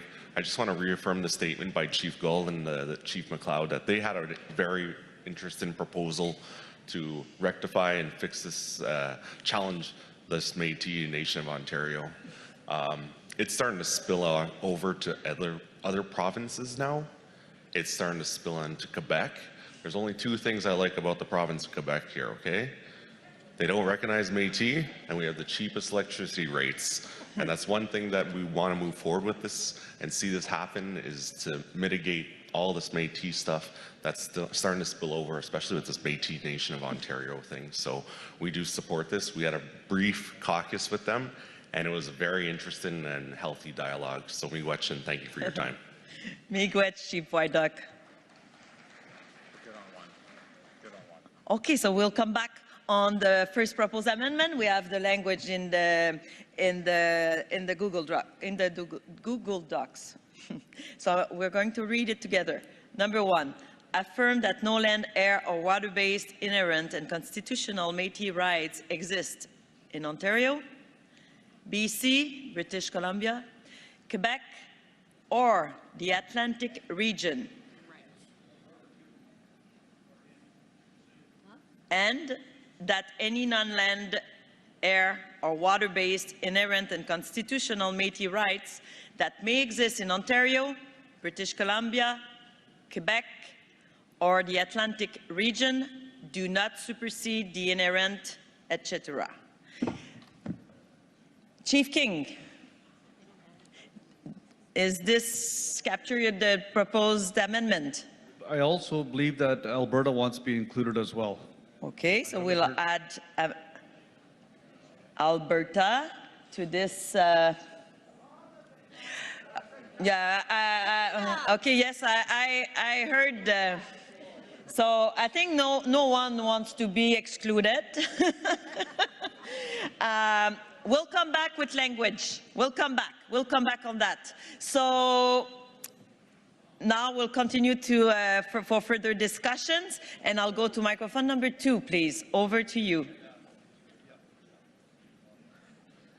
Thank you, Madam Chair. I do support the resolution, but you know, usually what happens, and I just want the Assembly to be aware. There'll be a reaction from our friends with the Métis community. But if this resolution is to prevent further, I guess, dealings between Canada and the Métis people, so I just want people to be aware of that. But also kind of a point of order. I know these emergency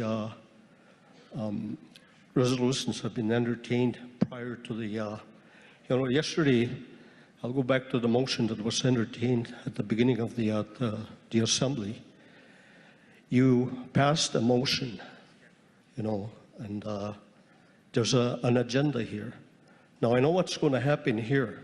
It's almost 5 o'clock. You'll probably, I think I'm going to put the words into your mouth.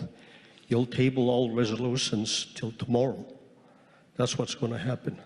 So I don't know how soon. Like I'm supporting and passing. I mean, seconding 3 resolutions as a chief from my own community. By the way, I'm Marcel Head, chief of Schulich Nation. So I think that's what's going to happen. You know. So I think. You know, in all fairness, you know, you should follow the We agenda. take your point of order, Yep. Chief, and we will make a decision on your point of no order. more resolutions added after this. I understand that what you're requesting, and it's a point of order, and I'm going to check with my colleague, and we will come back with a decision right now. Well, a few seconds.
Thank you, Co-Chair. So here's the ruling by the chairs. We declined the point of order because this draft resolution number 33 was on the agenda, yesterday's agenda. So we carried over from yesterday's agenda on unfinished yesterday agenda. So all is good with this on-time draft resolution number 33. And for the question related to emergency resolutions. Emergency resolutions, we explained that yesterday, I think more than once. There are criteria for that, like an emergency, and it needs to be on a national issue, and it needs to be received in a duly fashioned manner. So the deadline to be met was yesterday by noon, and it has been met. And co-chairs, as the usual, every General Assembly of Chiefs, we take the advice from the Resolution Committee, and we deal with the Resolution Committee, but because there are many discussions going on, and we are not involved in this discussion, and we deal with the advice based on the advice of the Resolution Committee. So emergency are well received, and they can't be put forward.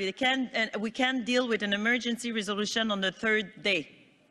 So so we had no other choice. Thank you for your understanding. This conclude my ruling, sorry. Okay, so now coming back to the proposed amendment by Chief King and by the group, I will need to check with the mover and the seconder. I want to clarify with you here in the room and online, if you want all regions or the small all amendment made in the fourth line. So in the fourth line, do we want to see all regions or just all? So microphone number 2, please. So just to clarify, the legislation itself only talks about 3 provinces, and that's Saskatchewan, Alberta, and Ontario. The slippery slope is that it may bleed into other regions, but specifically to put BC, Quebec, Atlantic region on there it really doesn't speak to those areas in the legislation.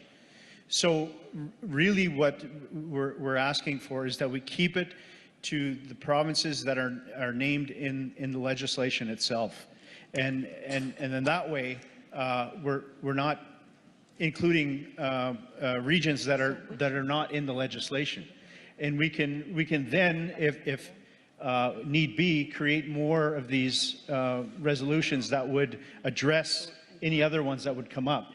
But this is just to address the legislation, which does not name the Atlantic regions, does not name BC, does not name Quebec. So we keep it to the regions that are named in the legislation. That's what I'm hoping for. Thank you, Chief. So I understand that you disagree with the proposed amendment. We come back to the initial version of the first paragraph. Microphone number 2, please. Can you repeat the question? Oh, yes, sorry.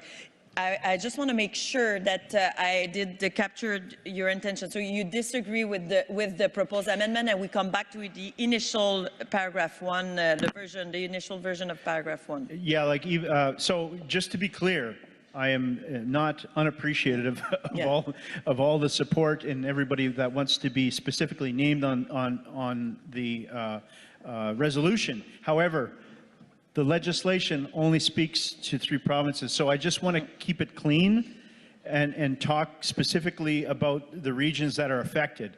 We're all in this together. It's going to impact us all, and we appreciate the support, but we just, in order to keep it clean, just to name the ones that are in the legislation, which are Alberta, Saskatchewan, and Ontario.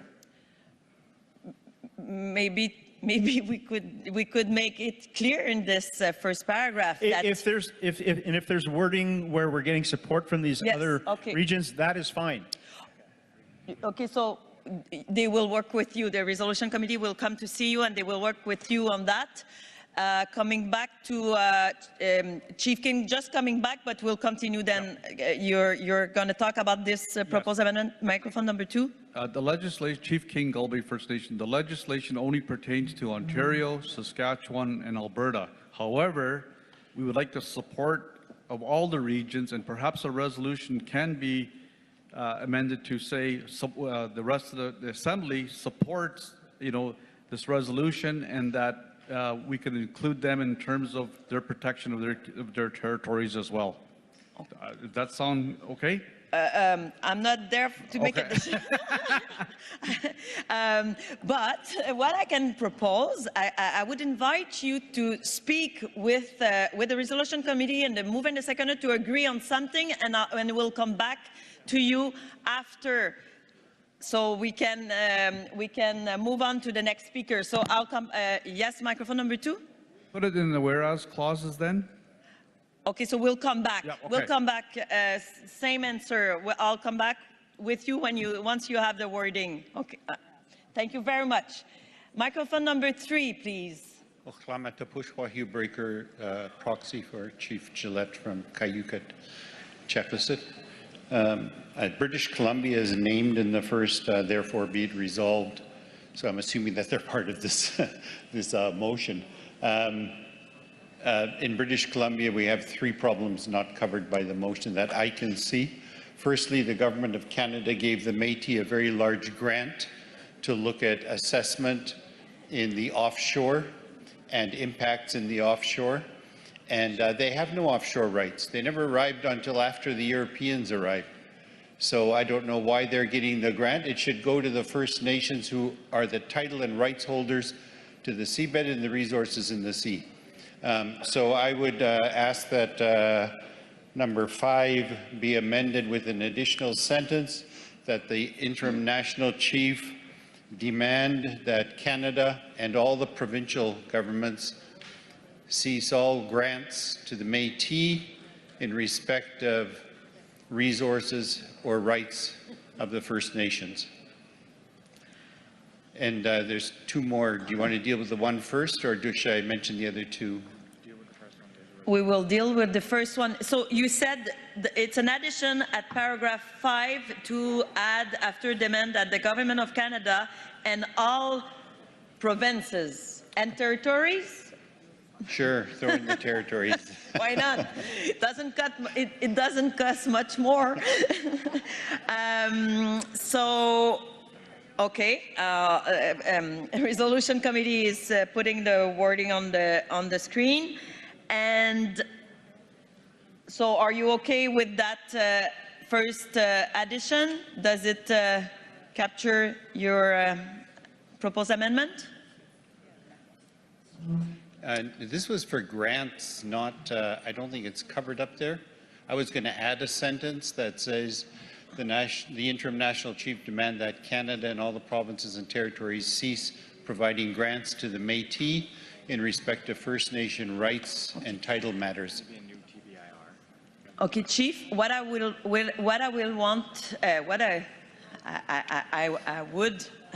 invite you to please speak with the resolution committee.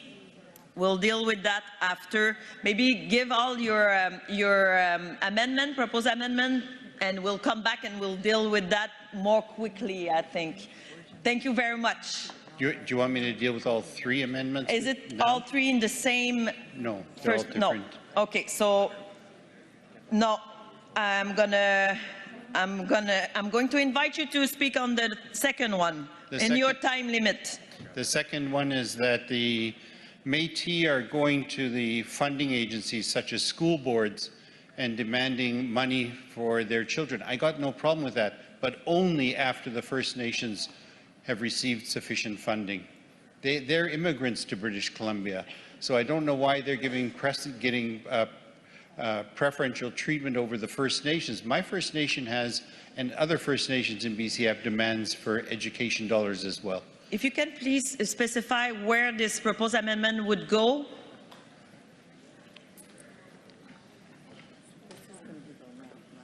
Where is it? Yes. Yeah. It may have to be a number 7. I don't see it covered in any of the sections here. Pardon? It may have to be a number 7 and therefore be resolved. I don't see it covered by anything there. Okay. So on that, same answer. Yep. Okay. The last, so you have the remainder of your time for the last proposed amendment? The last one, Madam Chair, is that the Métis get substantial grants from industry to assess, for instance, pipeline impacts on their way of life. They have no Aboriginal rights or title in British Columbia. So where it says that the national chief is, or the AFN is going to get, where is it? Advocacy in number 2. I want to make sure that that includes advocacy with companies. The Métis are giving the companies a line, and they're getting substantial grants from them. I want that to stop. It should be the title and rights holders that get it. You're almost asking to remove BC from this draft resolution. So that's the last one. We will. I will wait for wording from proposed wording from for these 3 proposed amendments. So thank you, Chief. Don't go too far because we'll come back to you. On the Zoom line, there's no raised hand and no one under microphone number 1. Going back to microphone number 2. Do you want to say something? Sure. Yeah. I'm giving my time for a second here. Okay. Chief Wilfred King, Gull Bay First Nation. I think the issue of the funding for programs and services would be stopped if we stop the legislation. We have to keep in mind there's another decision known as R versus Daniels that went before the Supreme Court of Canada that talked about the inclusion of Métis under Section 9124. So if we block the legislation, I think we foreclose the idea of them getting funding for programs and services, because we never did see the legislation. It's kind of wide open, and that's why we're very afraid of the legislation going through. I think it gives them the next logical step to get those funding, and also looking at treaties and land claims and so forth. So we have to stop that legislation. That's critical. Miigwech. So we'll wait to have language, and we'll see then with the mover and the seconder if they agree with the proposed amendment as it's going to be worded. And on that, I'm going to go to the microphone. Oh, I'm sorry, you still have time and you want to have your time. So microphone number 2 will continue. Chief Leroy Denny, Eskazoni First Nation, here in Mi'kma'ki, District of Unama'ki. There are 7 districts here in Mi'kma'ki, 7 districts. Yeah. And in these 7 districts, we share the land with the Wabanaki Confederacy. And there's Passamaquoddy, our sister communities, nations, Passamaquoddy, Penobscot, Maliseet, Ulastuk, and the Mi'kmaq live on this land only. Before pre-Confederation, pre-colonial times, we sold our lands with other nations through wars and through negotiations and whatever. That was then. And we can't have other nations or tribes to come in here to try to take over the lands. So in respect of that, as a community of Eskazoni in the district of Unama'ki, we have a Grand Chief here in our room somewhere. Our Grand Chief here is the Grand Council, Grand Chief of our nation here, who welcomed us. We welcomed you guys here in Mi'kma'ki. Here in belongs to our people, to our lands, our resources. No any other pretendian or Métis or anybody have rights here in these lands, in these resources. It's our land here in Mi'kmaq, and I support this motion, and for that support, I call question to vote on it. Oladio.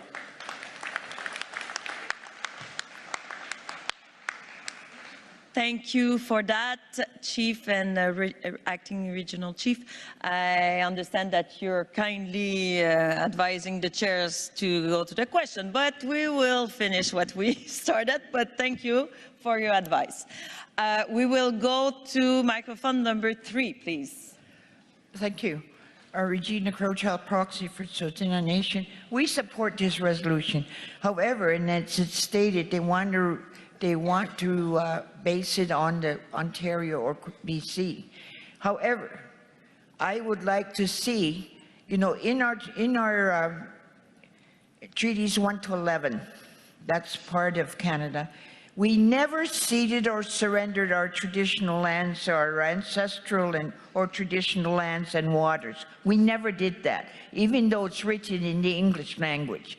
You have to remember, our treaties were written in a language that our people couldn't speak or write. So they stole our lands. And in Alberta, they passed the Métis passed a self-government right, you know, to do a legislation for self-government. When they want self-government, they're going to want a land base, and there's already discussions about them seeking land base. So they cannot take our traditional lands and our waters. So we want to support it, but we want to make sure, and like our elders always tell us, you got to be united. These are our lands, our waters, our air, everything. They don't belong to anybody else. And all due respect to the Métis, we were here first. The white man came, the French and the English, then came the Métis. They took script. We retained our territories, and we never took script. So I'd like to see something in there that refers to remove all provincial words like regions, but refer to all our inherent treaty and ancestral and traditional lands and waters. Those belong to us. Thank you.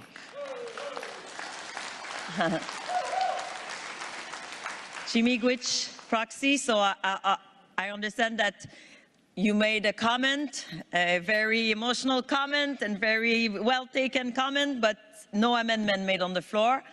No formal amendment. So on that, I will now go to the last speaker on that, and after the discussion period will be closed for that revised draft resolution number 33.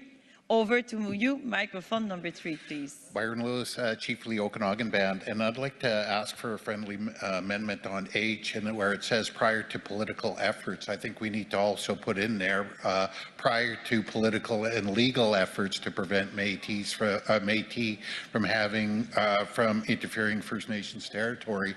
There was a Williston decision in British Columbia that was heard at the BC Supreme Court, and it was where Métis were trying to prove that they had Aboriginal title in our territory, which is in Falkland, and they failed. But there's some really disturbing findings in there that we as the Okanagan Nation tried to intervene and provide evidence of that court had ruled, since it was a Métis trying to secure rights in that particular area, that we could not intervene in there.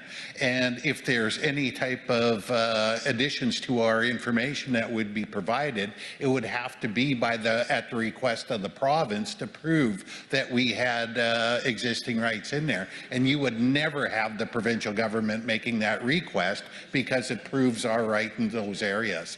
So it's really important that people understand what actually happened in the Williston case, and why it's relevant in there to put in there is the political and legal efforts.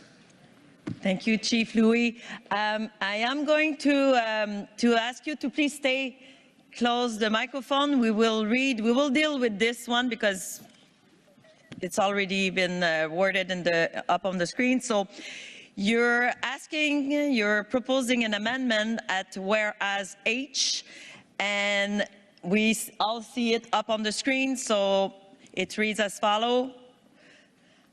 Prior political and legal efforts to prevent the Métis from interfering and it goes on. So we add and legal efforts. So Chief Louis, can I ask you if it does capture your wording, your proposed amendment, sorry.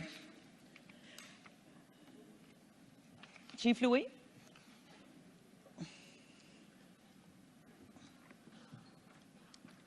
Okay, thank you. I'm gonna check with the mover. If I can, mover is talking right now. Chief McLeod? Would you be, are you okay with this proposed amendment in a whereas H to add and legal? So political and legal, and it's the whereas section. Yes. Thank you so much. And I will ask now the seconder, do you agree with this proposed amendment in the whereas section number H? Yeah, in agreement. Thank you very much. So the revised draft resolution number 33 has been amended. It's agreed with mover and seconder. So this is, I kind of lost track with the number of amendments now, but this is the first that has been agreed by the mover and the seconder, and we need to come back with other. I close the speakers list at this point, so there's no more. Yeah, okay. Perfect, yeah. So you want to speak on the amendment? Thank you very much to remind me that. And you want to speak, Chief, on an amendment, because I'm now waiting for wording from the resolution committee. I'm not entertaining no more comments at this moment. So microphone number 2. Good afternoon, Chief King Gulby. I believe also Alberta wanted to be included under J. So if they were, that was an amendment that was asked by the chief from Alberta. So he just wants to be added into that. That's just, it's friendly, it's only 2 seconds. But further to that, Chief Gladue was at the microphone for a long time. And yes, wow. He's got a nice red shirt, and but he has a bad back, so he had to sit down. So please, thank you. Thank you very much. And Chief, I'm sorry, if I was driving right now, I may have done an accident because you're in my blind side. Maybe that's why I didn't see you, and I'm very sorry. Up to 3 minutes, over to you. Microphone number 1. Thank you very much. Chief Gladue from Bingwei-Nashi, from Robin Superior Chiefs. I really I support this resolution 200%, and the reason why, you know, growing up in Thunder Bay over the years, and I seen people selling these Metis cards for $35 and asking if they can come hunting with a status person. You know, you got the right to hunt and fish on because they bought a card for $35. So that's what I'm questioning. I'm questioning their membership, and you know, there is Métis. I understand that, but you know, our generations, Aboriginal people, we got 4 generations, and theirs are never going to end, and they're adding to this, and so that's my question, and I question their membership. Miigwech, thank you. Miigwech, legitimate questioning. So we have received wording, proposed wording. Pardon me. So whereas letter J and K, we will read it together, and I will then, after that, check with the mover and the seconder if they are okay with it. J, First Nations in Quebec, Manitoba, Alberta, and the Atlantic regions similarly oppose unfunded Métis rights assertions within their territories. K, Federal Bill C-53 only refers to the recognition of certain Métis governments in Alberta, Saskatchewan, and Ontario. On that, looking at the mover in front of me, at microphone number 2, are you okay with the proposed wording at whereas J and K? I know. I just get some. Chief King is asking me to fix his mistake. Alberta was already included in K, so it doesn't have to be in J. Folks, I just want to stress the fact that, you know, it would be nice to have a big, robust resolution that included everybody's political positions on this, but and that's why we were trying to meet with everybody and try and get this aired out, but unfortunately we couldn't meet with everybody. The idea and the main purpose and focus of this is just to squash this legislation. Right? It's not to, you know, write the political positions in stone for each region. So we don't have to worry so much about, but just get this legislation, this resolution through so we can work to stop the legislation for this fall. So I just want to, I don't want to disrespect anybody, but I'm okay with those there, and I hope we can just get this resolution passed so that we can move on. Miigwech, I'm going to check now with the seconder. Do you are you okay with the two whereas J and K as worded up on the screen? Seconder. In agreement. Thank you. Thank you very much. I don't know if you remember, for those that were at the last AGA, sometimes at the end of the day, I'm starting to refer as draft revolution. So maybe it's the time to call it a draft revolution. I'm kidding, but sometimes I make a mistake in English, and sometimes it's a bit funny. So if I say revolution, I want to say resolution. So on that, oh yes, we're looking at the wording at the whereas H, prior political and legal, parenthesis, RV Willison, 2006, BCSC 985. Mover, thumbs up. Seconder, you can make a thumbs up if you want online. It's up to you, if you agree. Oh, I did not a virtual, but I'm thumbs up. Great, thank you. 6 and 8. On that, 6, we'll go to paragraph in the therefore be it resolved section. We'll go at paragraphs 6 and then 8. The proposed amendment, the wording has been approved by the chiefs that made the proposed amendment. So I'm going to read it, and we'll then go to the mover and the seconder to see if they are okay. So number 6. Direct the AFN interim national chief to demand that the Government of Canada, provincial and territorial governments cease to provide any grants to the Métis and Métis organizations in respect of the rights of First Nations. So on that, mover, do you agree with that? Paragraph number 6.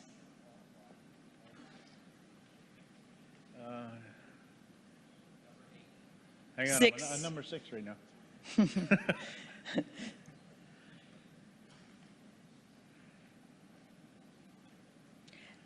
And seconder, I'm gonna number 6 is totally added in, right? Okay, yeah, I'm okay with it. You're okay. So the mover is okay with the wording of paragraph 6. Seconder, do you agree? Or not? Oh, yes, sorry. Thank you very much. So number 6, paragraph number 6 has been accepted. The amendment has been accepted by the mover and the seconder. Paragraph number 8 now. We're going to read it together. Call on the government, Call on the Government of Canada, provinces and territories to cease all grants to the Métis until such time that First Nations need education, health are met. And needs, that First Nations needs, parenthesis, education, bracket, we say, I think, no, not bracket, parenthesis. Education and health are met. So mover and seconder, Chief McLeod, I'm looking at you if you do agree with paragraph 8 as worded. Can you bring the resolution down to see, was it number 5? 8. We are at 8. Okay, let's deal paragraph with number 8 first.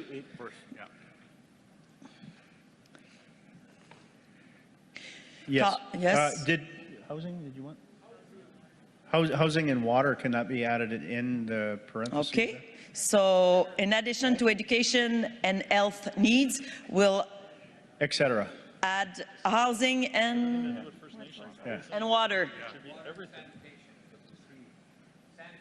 Sanitation. I'm going to look at the mover to see if there's other needs to add it to education, health, housing, water, anything else, mover? I mean, I want to be inclusive, like, to all of the issues, so. I think etc. captures that. Thank you very much. So, seconder, do you agree with the wording of paragraph 8? Wait, do you remember what number it was? I think it was further up. I'm not in agreement with 8. Just give me 1 second.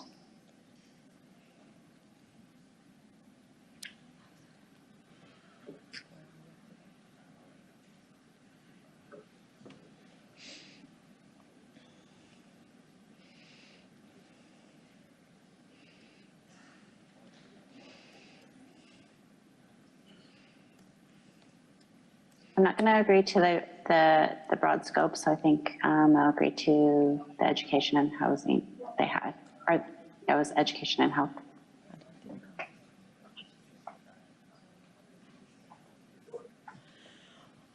Okay, so the mover accepted to put the 2 other, so I'm going to check with the mover. So did you get what the, yes, microphone number 2, please. I think after reconsideration, I'm going to suggest that we keep number 8 out of it at this time, because we're getting into too many specifics that would be covered off just by quashing this legislation to begin with, and I think it just draws more attention and issues around what we talked about earlier, which is legitimate Métis communities that may have those rights. So I would like to strike number 8. Okay, thank you, and it has already been struck down.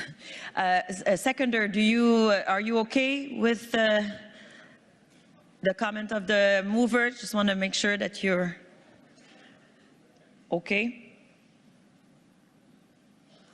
I'm asking the seconder on the Zoom platform if you're okay to strike down the paragraph 8. Thank you. Yes, I am. Thank you very much. Okay, I'm going to look at my friend at my right. I'm going to go back at microphone 2.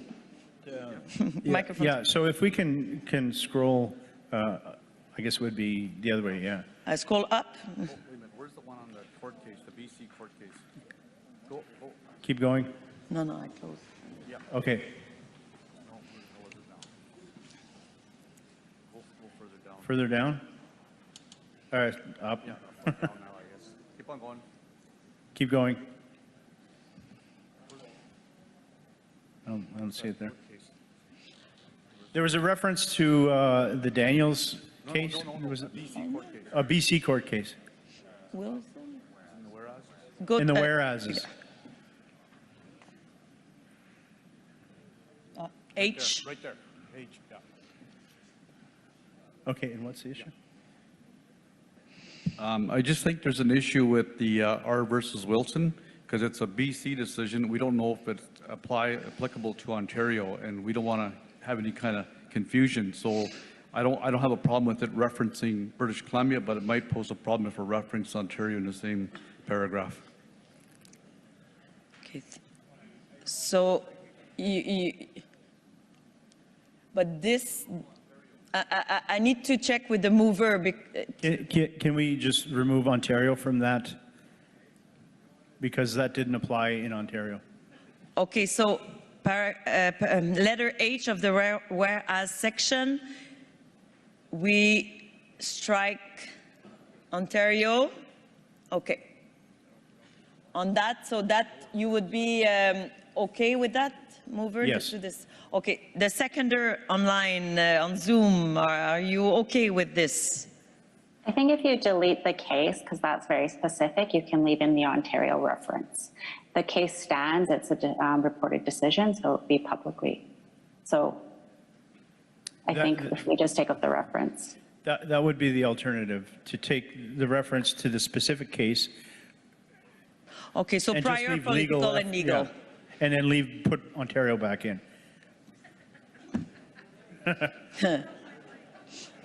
Is anybody getting hungry? Okay, so you're okay with your own? Yes. And Sorry about that. the seconder, are you okay with the H as worded now? Yes. Thank you very much. Okay, so I'm now going to look at at microphone number 3. Are you coming at the microphone for an amendment you already made? No? Point of order. Oh, a point of order. Okay. Madam Chair, there is an amendment to number 2 under the therefore be it resolved.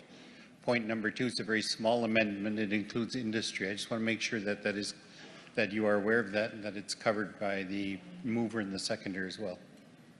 I'm going to thank you. You already made that proposed amendment. You already mentioned that. I haven't heard it. You want to make sure that we didn't forget with the list of amendments. Okay, thank you. Microphone number 2 with the mover.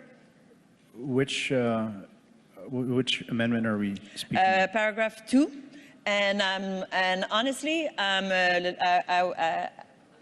it's next page. Yep. Okay. Okay. So let's read. Yes, I'm okay with that. Okay, so I'm going to read it to make sure that everyone is aware of that proposed amendment. So there were in the therefore be it resolved section.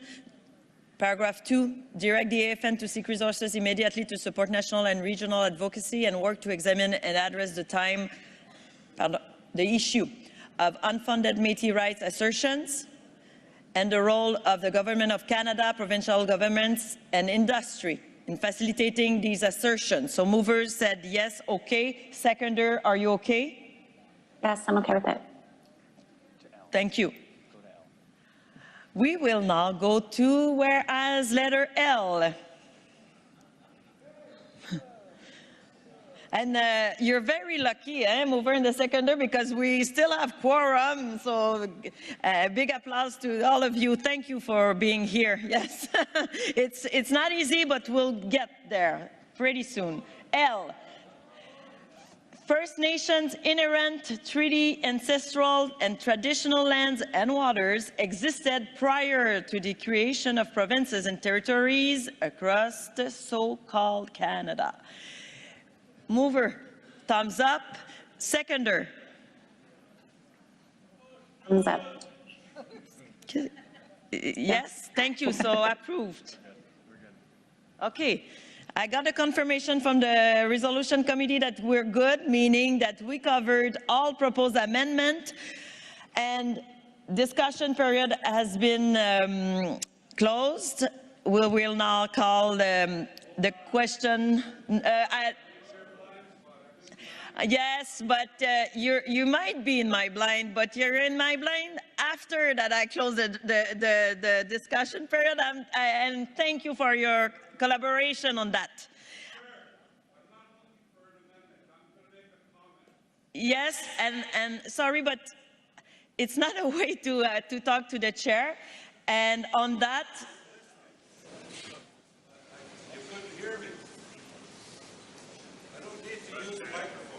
Question, this legislation needs to be killed. I'm sorry, we will now go to the question. MPs to kill that legislation. That's all I'm asking.